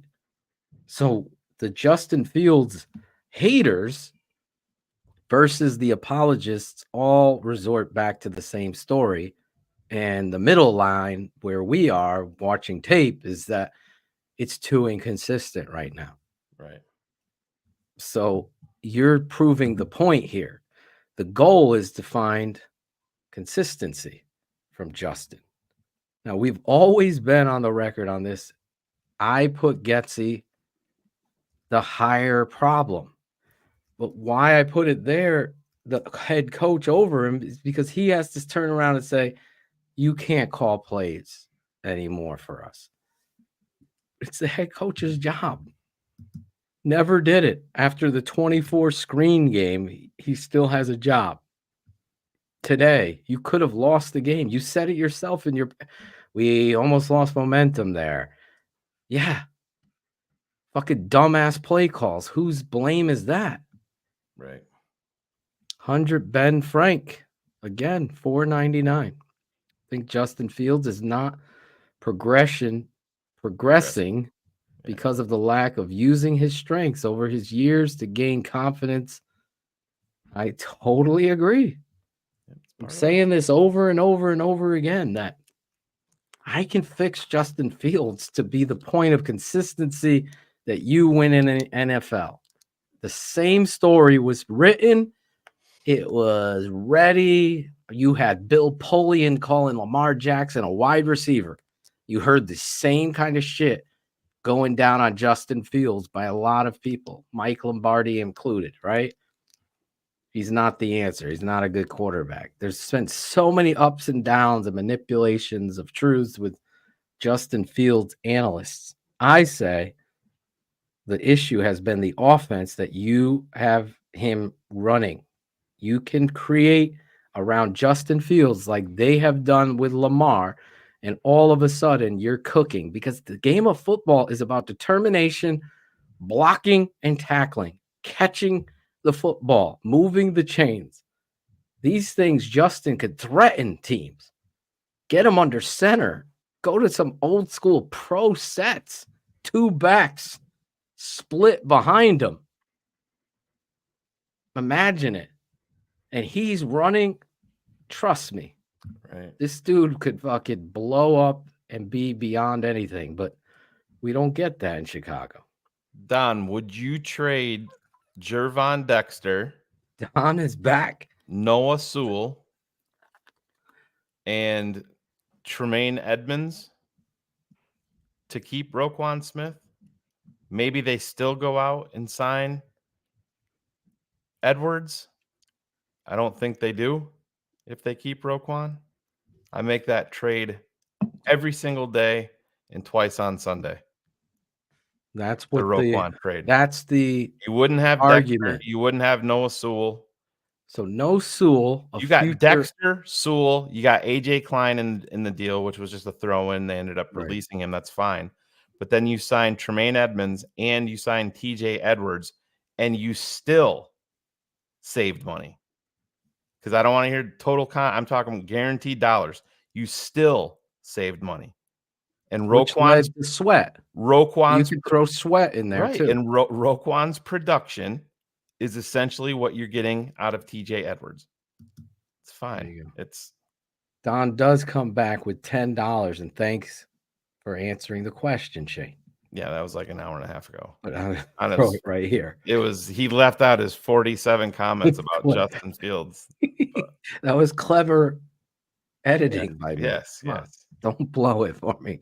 Blind squirrel, $5. Every blind squirrel gets a nut. Getsy, though, not picking up the blitzes all game. He can't pick his head out of his ass in the playback and watch what's happening on the field. I don't. Getsy is the biggest anxiety that I have each and every Sunday. What is the offensive coordinator going to call now to make me laugh? Today was the fake push with toss to fucking DJ Moore. It reeks of Matt Nagy handing off to Cordero Patterson on 4th and 1. And you knew something crazy was coming up, Phil.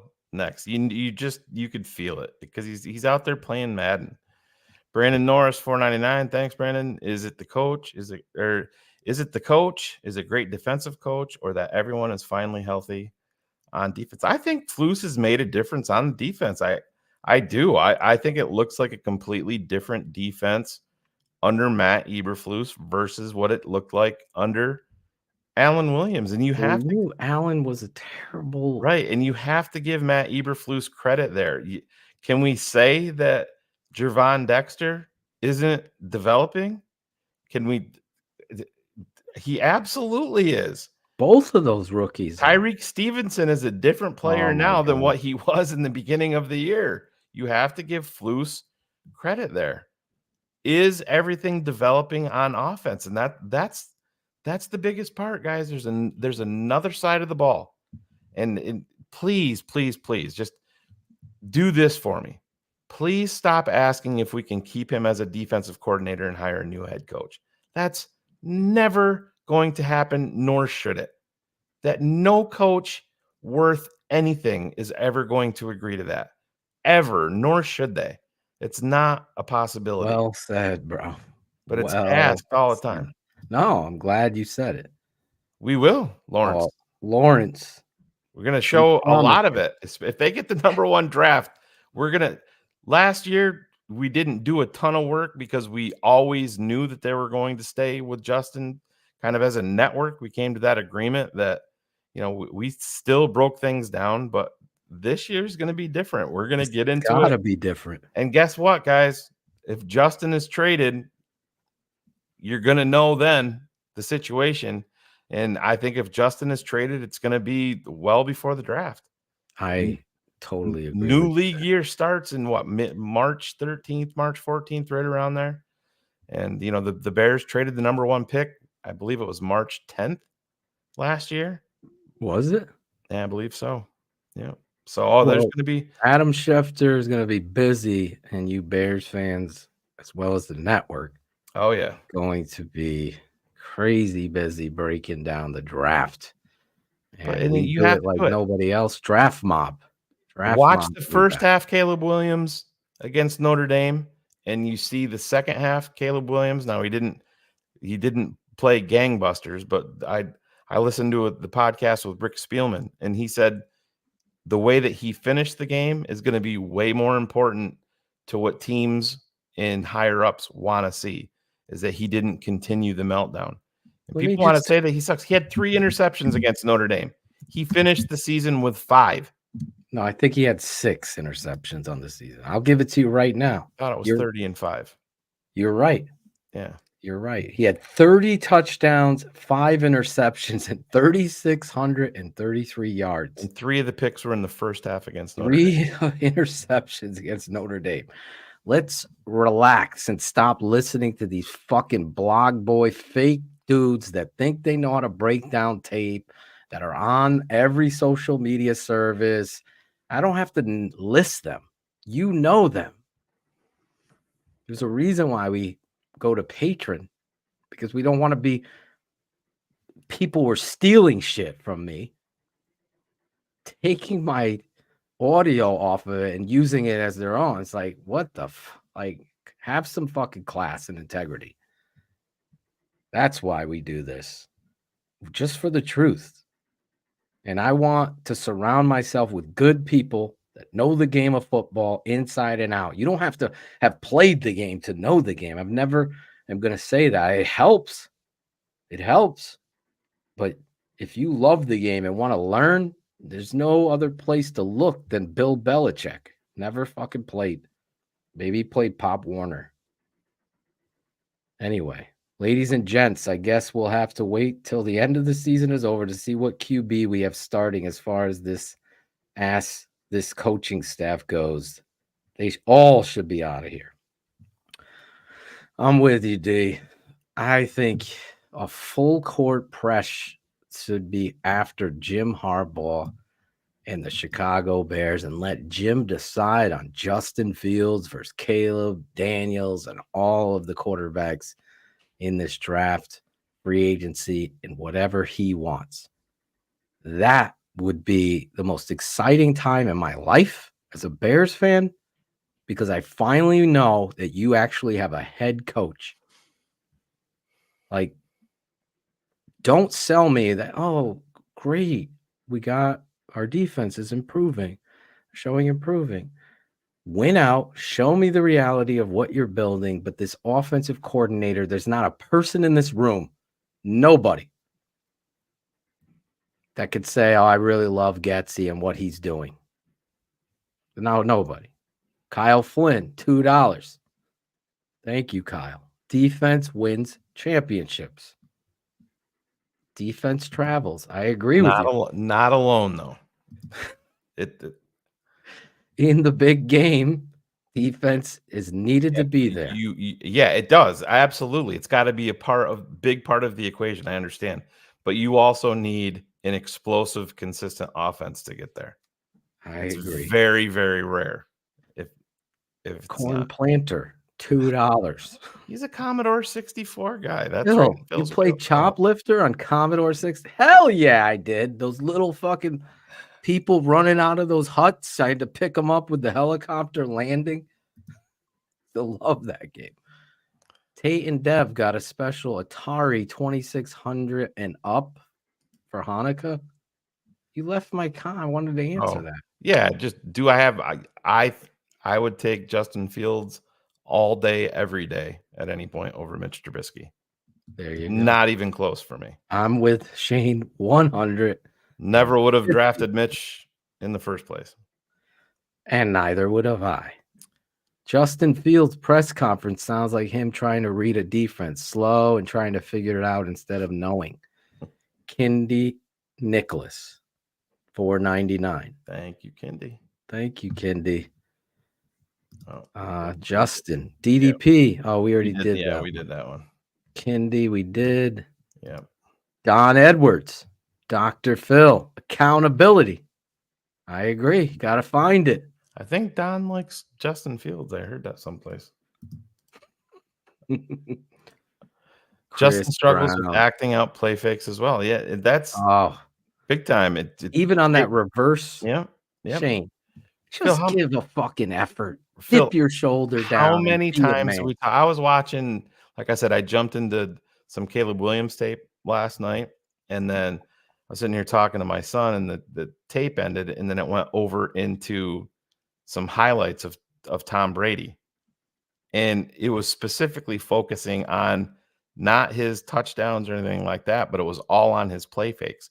And it was fucking seamless. I mean, it was like a maestro out there with it. And it made me think of that. How many hours have you and I talked about that with Jay Cutler? Jay Cutler would just do he wouldn't even so lazy hardly attempt it. When you're worried about getting to the throw, you've missed the point of action. That was Jay Cutler. And Chris, you're right. This is an area that he can. Guess what you do when you act out? You actually make the defense step falsely, which creates opens. You can't be impatient. You have to trust it. And the great plays that you see on ESPN and all the highlights and what Shane is talking about with Tom Brady and the reason I call him the GOAT. Yes, Coach Fish, my boy, Tom Brady is the best to ever do it. There's no debating it. To me, is because all of the intricacies of the game, from anticipation to action to where he's checking off to protection, he understood it. Will 48, $4.99.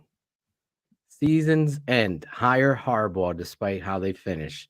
Smash the like button and sign up for Patreon, you cheap motherfuckers. It's only $7. Thank you, Will. Will 48. Oh my. Gerald Smith, $9.99. Could this all be a ploy to boost the price of the number one pick? You want the rest of the teams in the NFL think there's a strong chance that the Bears are going to pick Caleb Williams. I don't think it's that deep, guys. Like I said, I think it just comes down to cost control. And if they believe in Caleb Williams, which a lot of people do, we don't know how they feel about him yet. I think it's just as simple as that. They realize that they can continue to build the team, and they don't have to worry about a massive contract at quarterback. Like I said, sometimes the timing just sucks, and we'll see. It's all going to depend on how they grade these guys out. I mean, it's that simple. And denying the Detroit Lions. It was a tough day for those Lions there. Yeah. DJ Daniels. Guys, if the Bears keep Flus and draft Caleb Williams, do they retain Getsy? Well, that's my fear. Listen, if you decide that you're bringing in a rookie quarterback to me, the entire fucking coaching staff has to be gone. I cannot turn Matt Eberflus and Luke Getsy over to a rookie quarterback. Can't do it. They've done this over and over again. They've done exactly. So that's me. I'm with you. I am think at if the the point coaching of staff Jim is Harbaugh. back, I think if the coaching staff is back, Justin is back, and they will mortgage the pick. Maybe they'll mortgage both picks. We'll see.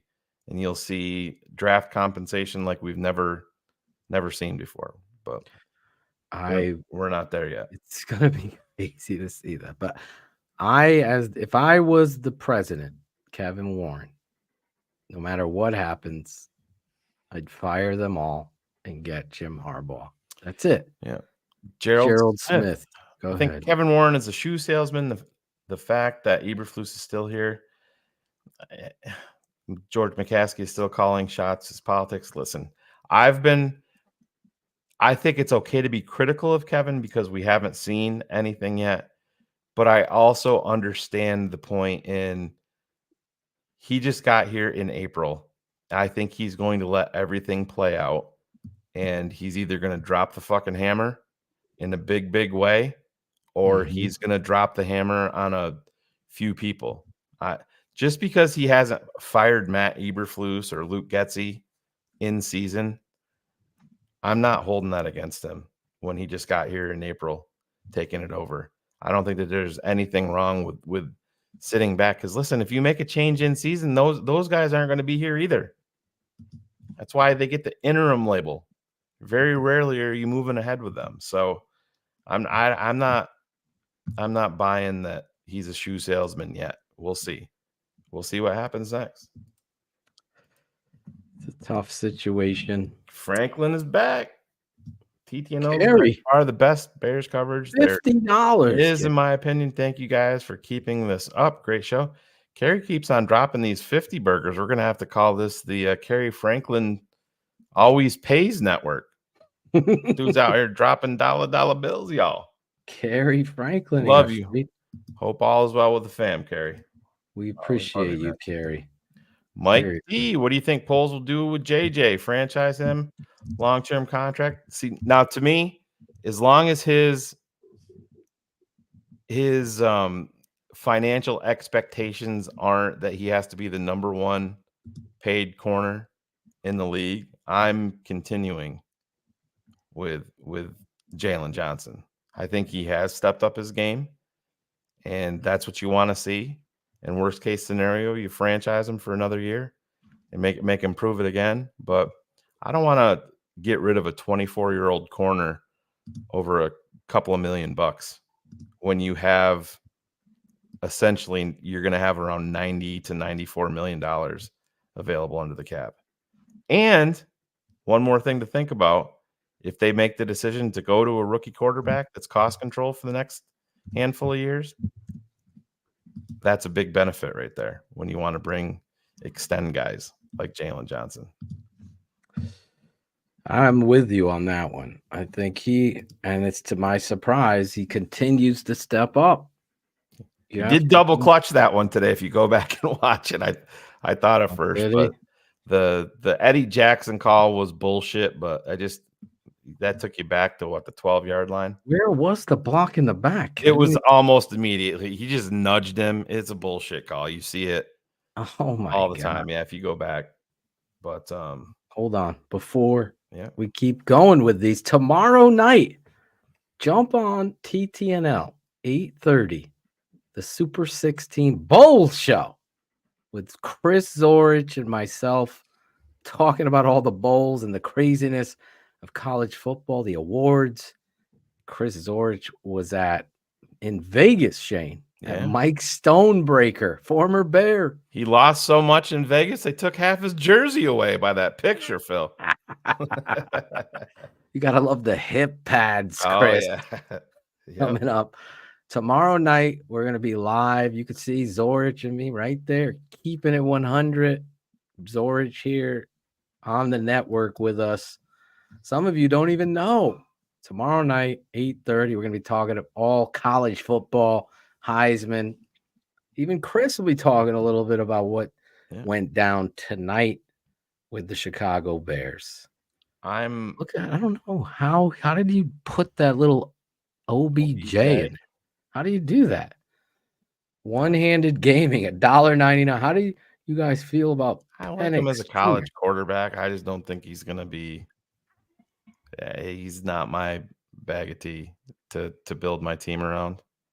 And obviously, medicals are going to play a big part in it. Like I have guys that I like at quarterback.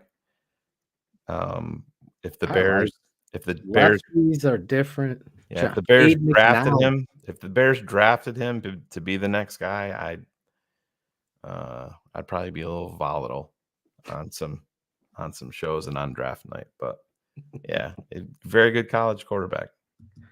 He's going to be playing. We're going to be talking about him tomorrow night. One-handed gaming. I'm here with Chris Zorich thinks of him. Hands down, $9.99. Just a $9.99. Zorich just sent us a text. Did you look at your phone? No, I didn't. He's watching. He just responded. I love my hip pads. Yeah. Well, you should have been ready to jump on this show today. I wonder if he was at Soldier Field signing autographs today. Signing babies' heads, signing ladies' cleavage and shit in Vegas. Throwing Dave Wanstead $15 for a plate of spaghetti so he could fucking eat. He probably had to. Well, let me tell you something about Chris Zorich, man. I was talking to him, and I asked him to pay for the food because George and Mike. Shut the fuck up, Wani. Spaghetti's not cheap. Who made the sauce on that spaghetti? Thank you, hands down, Lou of the win. Bear fucking down. Got you. Thank you, sir. Here we go. Love to DDP and Shane. Best Bears content. Is there a world where you bring in a new head coach and keep Flus as your DC? Oh, it's not the defense is playing for him. That's like being married to a chick and saying, you know what? You can let this dude come live with us, and I'm just gonna do your laundry. Don't fucking work that way. It don't work that way. No, would you? Can you imagine if they were dumb enough to even ask me? I mean, if I'm that would be the equivalent of wait. The Bears could do something like this, but it might have happened under Ted Phillips. Because Ted Phillips would have these ideas with Michael McCaskey. Yeah. And they'd be like, listen, Dave McGinnis is our new head coach. We just signed him. And Dave McGinnis is driving in the limo back to the what? We could announce this before he signed the contract. We may be able to save a couple $1 million. Hold on. We're the Bears. We're the Bears. Can you see Ted walking in? Matt, we love you. Honestly, you turned around the defense. Would you be willing to step down a little bit and be our defensive coordinator so we can bring a new head coach in? Breaking news. The Tape Never Lies Network. Breaking news.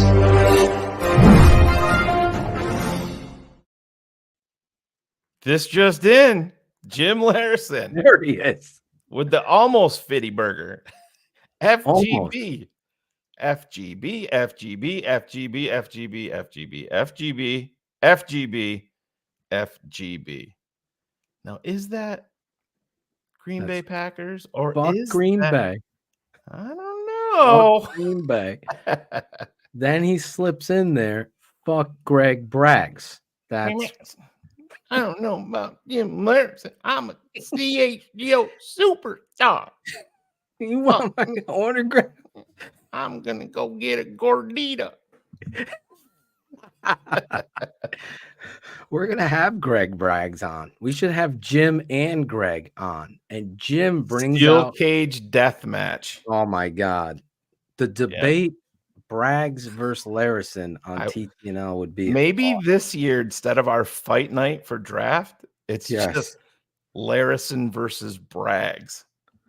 We bring out Larison's 4,000 shows. Zorich can be the referee. He can put his Zorich hip would be the pads on. ref.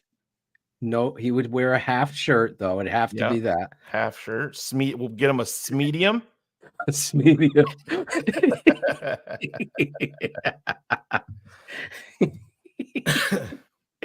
Oh my God. Thank you, love Jim. Jim. We love you, Jim. And Jim gave away his tickets today. He did to a family. 5, yeah. 5 kids, never been to a game. That's the kind of guy he is, Jim. I wouldn't take no tickets, Larry. CHGO don't pay me enough. I'm kidding. Bear down, nice win. Dare I say we can make the playoffs with some help. Good win. I love you guys. Keep it up, TTNL. Waylon Lumley, $4.99. Waylon, the new dad, right? Waylon. I think we sent him some TTNL baby swag. The new dad. Yeah. Congratulations, Waylon. Hopefully you're getting some sleep. I know I didn't when my daughter popped on the scene. Because you don't get any ass. Yeah. So hopefully right. Jeez, I guess so. This is an adult show, Chris Zorich. I don't know. He looked pretty good getting Jahmyr Gibbs down in the open field. That was a hell of a play. Oh, that was a big play. I think he's starting to round in. He's making some plays, man. I think he's getting his role now more. And I think he had a pick too. Yeah, another one. And I think he was dinged up a little bit more than we expect. Or than we heard about, let's just say. But yeah, he was slow going in. But I love the Bears linebackers moving forward. And you have a young developing guy behind him in Noah Sewell with Sanborn and Edwards and Edmonds. Edwards. Yeah, there. Absolutely. You don't need any linebackers. That goes back to Don Edwards and Roquan. Lauren Yoshimura. Super sicker. Yeah, Lauren Yoshimura. How do you feel about the Shohei Ohtani signing, Lauren? Huh? I know that. Or Cubs fans. Shout out to my guy Adam Rank. It's his birthday today. The Bears won, but unfortunately, Shohei kicked him right square in the balls yesterday, though. No, seriously, Adam, happy birthday, Great man. dude. We love you. And sorry about baseball, but I don't give a fuck about baseball. James Hunter, $5. I want Jim Harbaugh, but I think it's less than a 5% chance for multiple reasons. If it is, those multiple reasons are why you continue to be a cellar dweller. Yeah. That's the problem. It's more important than any free agent, any fucking draft pick is the head coach. If you're willing to hitch your fucking wagons to inconsistent Matt, to 8-23 Matt, then hey, that's on you. Or 8-22 Matt now. That's on you. For me, no. Don't care, Brad. Why would I care if they're paying him $70 million? It's mostly deferred. Fuck a cap. Listen, there is no cap in baseball, so I'm going to be mad at the Dodgers for reinvesting into their team. 95% of Chicago Cubs fans, I got text yesterday saying, "Oh, we would have stopped at $600 million." Not a big difference between $600 and $700 million. Pure bliss. They're investing in their team. Why would I give two shits about it? There's no cap. That's their money. They're worth $5 billion. Why I'm would worried about anyone $70 care? million? Yeah. Who cares about the money of another team? So man, I fucked up, but Only Claudio cares about the money. Bingo, fourth phase. Baseball talk. But he's right. Why are we getting baseball talk here? Can't Because believe this. Cubs fans are mad. What's this OBJ? What is that? Smartest man, Sanders or Caleb Williams? Not even close. He's talking about Deion's son. He's not Oh, coming my. out, first off. Caleb Williams, all day, all night, not even remotely close. Every day, Shador all Sanders day. talking about. Even when everyone's sleeping. Yeah. Yeah. Zorich can answer that tomorrow for you, Kindy. I forget how to say it. What do you guys think about keeping Justin Fields and drafting Marvin Harrison and a left tackle? I would love that if Jim Harbaugh is the head coach. If Luke Getsy's here, I just don't think he's building around Justin Fields. And I don't get the recency bias that we see Chicago Bears fans have. You're ready to re-up this marriage after one game of winning. That stuff I just don't get. This is the first time in the history of this coach that he's won 2 games in a row.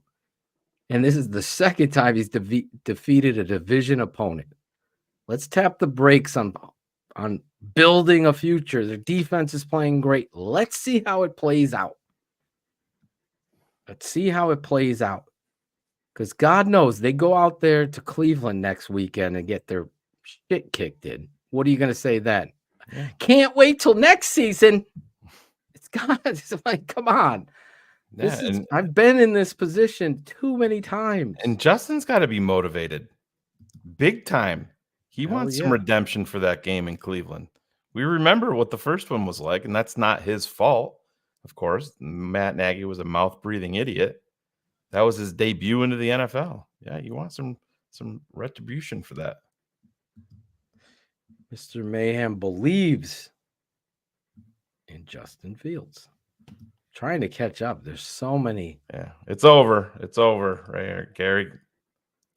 It's over. So, yeah, I guess we're staying. No. We're staying.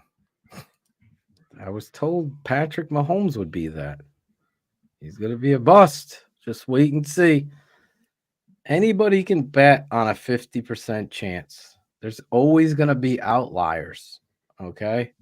And it happens to go along with the situation that you go in today. Where and what culture you get to. Great win for the Bears today. Our Lions have not been good at all since the Ravens kicked our butts. So Dale. Is this a rational Lions fan? This is dude. Jesus, Dale. God bless you. Can we get Dale on our show? Oh my God. Because the other dude disappeared, but I wanted Dale. Look at Jose Torres. Love some Jim Larison. That's right. Love some Jim Larison. This is why I love Jim. Okay. Oh, my bad. Waylon says no sleep, no ass, but Bears win. Some good news. I'm sorry, Cherie. Oh, my God. It's crazy. Crazy here in the NFL. Anyone watching these videos and aren't subscribed on Patreon are not supporting the best Bears coverage on the planet. Full stop. Boom. I heard Troy Aikman say pause. Yeah. It's Cool Kennedy in the chat. I'm gonna say that is whenever I do hear that, I always think of CK 100%. That's all I thought. Pause. And he's like, he caught himself, and there was this video of these women watching it. And he's like my comment, you got to get skinny in the hole and fill it. If you can't pull out of there too quick because you got to attack up the center there. You got to. I was like, what? That's what Waylon did. He attacked up the center. Exactly. Waylon Lumley, right?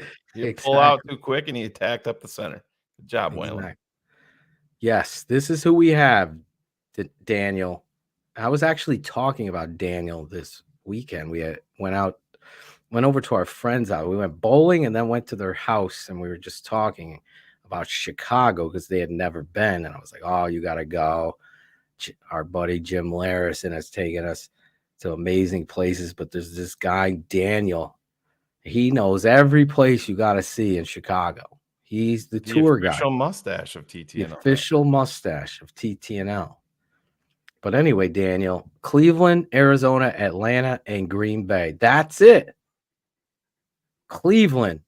What's going to be the spread of Cleveland versus Chicago next week? I have no fucking clue. Couldn't tell you. I know Brad Biggs usually tweets it out from his man on the strip, but so Cleveland at Cleveland. Then you have Arizona, I believe. Is Arizona at home? Yeah, that's their Christmas Eve. There it is, Christmas Eve. Nice and cold for Kyler. Have you done Christmas shopping for these kids? Yeah. I've been doing some. Yeah. So behind, bro. Well, that's dude. All you need is a phone and Amazon. I know. I'm gonna have to do that. What do you think of those? I know you have experience with that fireplace wall mount thing. Are those good? I have a 72-inch one right there. It throws heat. Oh yeah, and it's all mine's LED, so it's like you can change the color of the fire Really? and the rocks and all that Really? shit. Oh yeah, I'll send you a picture. Does it run a lot of electricity on that thing, or is it good? Yeah, I stick a fucking meter in it to I don't monitor know. that, Phil. Your electric bill. Oh, turn off the fireplace, kids. Fucking electricity just fucking jumped up to 13.6 gigawatts. The flux capacitor's melting. I don't fucking know. Jesus. I'm trying. Our back room has just electric floorboards. Yeah. And we have solar, but I worry that you're going to run the heat too high. So I keep going in there. Dev puts it up to like 75. You mean the heat's going to be too much for what? The floor? The bill, the heating bill. No, it's just electric. Fucking They don't electric pull that bill. much, dude. I don't know. Maybe I'm worried. I thought I'd never be my dad, and now I sound just like him. Cherie, what's up, girl? The Bears win. Michigan is in the championship bowl series. I'm debating going to the Cardinals game, she says. She's debating. It's Christmas Eve. You and Mom Dukes. I could see you at the Cardinals game. Next to watching the Bears, BHL is the highlight of my Bears game day. Keep on keeping it 100. Hands down, $4.99. Thank you so much. Hands down. I wish I could go to the Cardinals game on Christmas Eve, but my wife would kill me. Chris Zorich never takes care of us, Shane.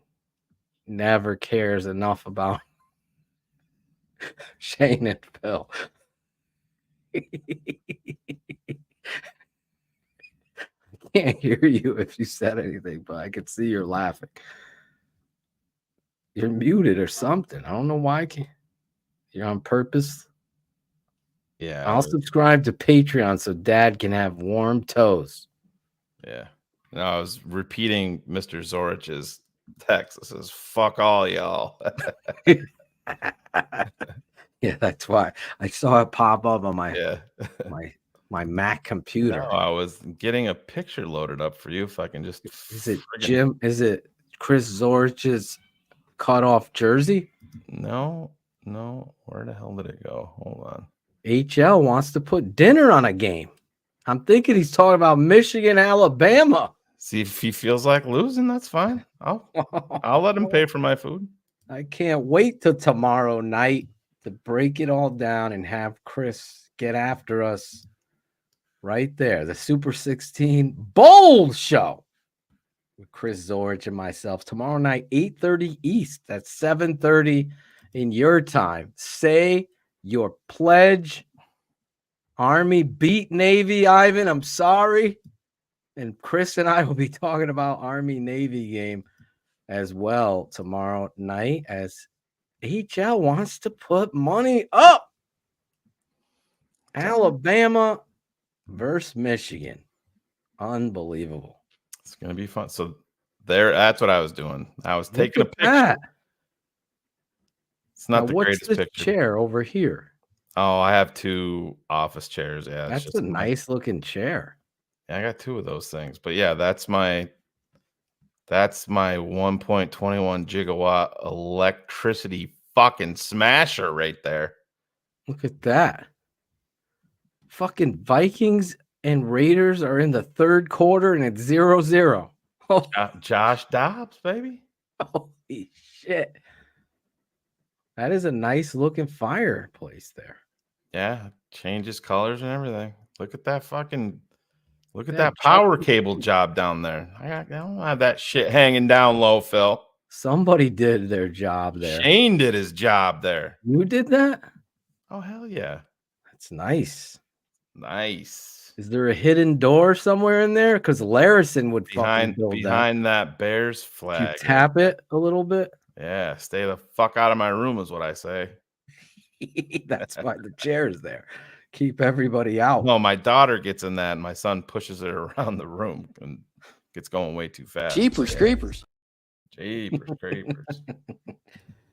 Well, it was a great show. The Chicago Bears are victorious, beating up on the Detroit Lions today. We even had a world record. A sane, sound, compassionate Lion fan. Yeah. Came into our chat. You got to give credit there. It's the end of times. What was his name? Dean? Dave. Dan? Dave or Dan? Dean. Let's Who call him remembers? Dean. I don't think it was Dave. I'm going to say Dan then. Let's just call him Sane Lions fan. A sane Lions fan.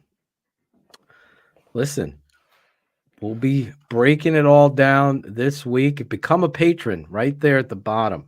TheTapeNeverLies.com, or use the QR code over there and get with it. Do you want to break the news on this? We are going to do that next week.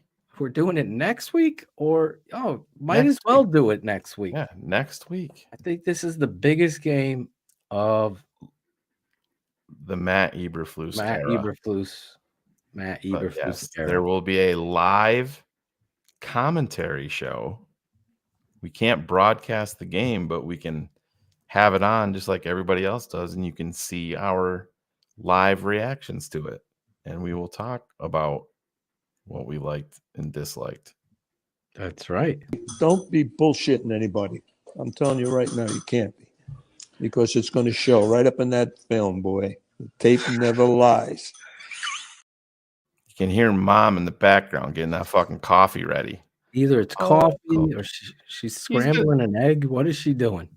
You could be a middle linebacker making coffee like that. Oh boy. Got the Mac Jones. Oh, the Mac Jones. There. I have never hidden from my Mac Jones, but other people do. Yeah. I don't. It's hilarious to me. Like Mac Jones's story will be written for himself. Yeah. And just like Justin's and the next guy. Bigot Chill, the MC. I want to see your quarterback list. I'm sure. Bigot Chill, the MC. Bigot Chill. Yeah. Bigot Chill. Oh, now Bigot Chill, the MC. There he is. Yeah. Come on, Bigot. Post your quarterbacks. We'll see. I'm old enough to remember quarterbacks failing and succeeding. That's what you're afraid of with Mitch Trubisky, remember? Super Bowls, man. That's what you were afraid of. Lighting up the league. You know what I saw the other night when Mitch played? I saw the same Mitch that played when he was here. Deep ball. It's one of two things. It's either overthrown or it's sailed out of bounds. Exactly. And none of us wanted him. But a guy that is getting paid to make that decision, who has the inside information, didn't. He passed on Deshaun Watson, Patrick Mahomes. Michael Anderson, $4.99. As a Lion fan, I think Justin is the best option for the Bears. Could be better next year. Look at another sane Lion fan. Unless he wants him here because he doesn't really believe in him, too. He's like, yeah, I don't want it. Oh, my God. Jesus. But I think we can wrap it up there, dude. We're a little over 2 hours. This week, though, real quick, my guy, tomorrow night, obviously, Chris Zorich. Then you have another Bears show on Tuesday night with Ivan Vargas, our guy. And then on Wednesday, we got the great voice, the deep bass, the saxophone, the jazz, the fantasy football the guru, dog lover. The dog lover. Yes. Yes, he does love his dog, bro. Oh, yeah. He does. His dog was talking to my dog over the phone. It was the funniest thing. But Matt Waldman makes his return to TTNL this Wednesday night. We're going to be talking to Matt about what he thinks the Bears should do with Justin Fields. Is it a Getsy problem? What does he think about these rookie quarterbacks? Matt has been on the money with a lot of his analysis when it comes to the rookies in the NFL draft. So tune it in here, 8:30 Wednesday night, keeping it 100. That being said, for the smartest man, I'm your guy, Draft Dr. Phil. As I look for the ender, and I found it. There it is. We'll see you guys next time. We'll be back after Bears-Browns. When did they play? 1 o'clock next week? I think we're all 1 o'clock all the way from here on out. All right. So we'll see you then. We'll be doing the live reaction show next week. Cleveland versus Chicago. For the smartest man, I'm your guy, Draft Dr. Phil. And this is the best Bears post-game show on the planet, bar none. Shout out to my guy, Lawrence, the voice of TTNL, Shane. They had their baby. He's a dad. Nice. Awesome stuff. I wanted to say that before we end. We love you guys. Have a great Victory Monday. Thank you for watching Bears Hour Live, the best post-Bears game show on the planet, on the Tape Never Lies Network.